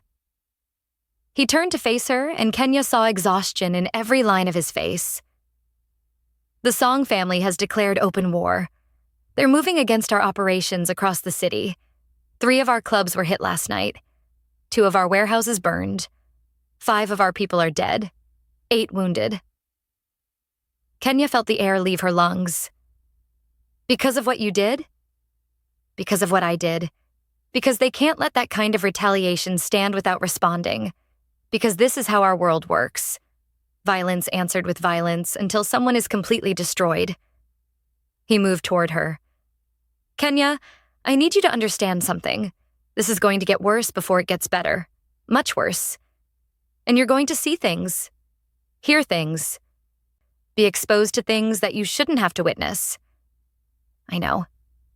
"Do you? Because knowing intellectually and living through it are very different things." He stopped in front of her. "Last night, you and I crossed a line we shouldn't have crossed. We made this personal when it was supposed to stay business. And now I can't. I can't think clearly where you're concerned. I can't make tactical decisions without worrying about how they'll affect you. And in my world, that's a weakness that will get people killed." Kenya's chest tightened. "Are you saying last night was a mistake?" "I'm saying last night was inevitable. I've been drawn to you since the moment you threw that coffee. Since you demanded honesty. Since you stood in that warehouse and refused to be intimidated by Park Sung-min." He cupped her face in his bandaged hands. "But inevitable doesn't mean smart, and right now I need to be smart more than I've ever needed anything in my life. Because this war, it's going to define everything. Who lives, who dies, who survives, and I can't afford to be distracted." Kenya understood what he was saying, even if he wouldn't say it directly. "You need distance from me. I need to be able to focus without constantly checking my phone to make sure you're safe, without planning every operation around your potential exposure to danger." His thumbs stroked her cheekbones. "I need you to trust me to do what I have to do, even when it's ugly. Even when it makes you hate me. I won't hate you. You might. By the time this is over, you very well might." He leaned down and pressed his forehead to hers, just like he had last night. "But I need you to try to understand. Everything I'm about to do, every person I'm about to hurt, every line I'm about to cross, it's all to keep you safe. To keep Marcus safe. To keep my family alive. Can you live with that?" Kenya thought about the 7 people he'd killed last night. Thought about the violence to come. Thought about the man she was falling for despite every logical reason not to. "I can live with it," she said. "But Jihan, don't shut me out completely. Don't push me away because you think it's safer. We're in this together, remember? For better or worse." "For better or worse," he echoed. Those were the vows, weren't they? They were. He kissed her then, soft and sweet and tinged with something that felt like goodbye. When he pulled back, his expression had hardened back into the controlled mask she'd first seen. "Go back to the suite. Stay there. I've assigned extra security to your floor. Don't leave without telling me first. And Kenya? Yes? No matter what you hear about me in the next few days, no matter what people tell you I've done, remember this conversation. Remember that I'm doing what I have to do." "I'll remember." But as Kenya left his office and made her way back through the compound, past guards and staff members who were all preparing for war, she couldn't shake the feeling that everything was about to change, and not for the better.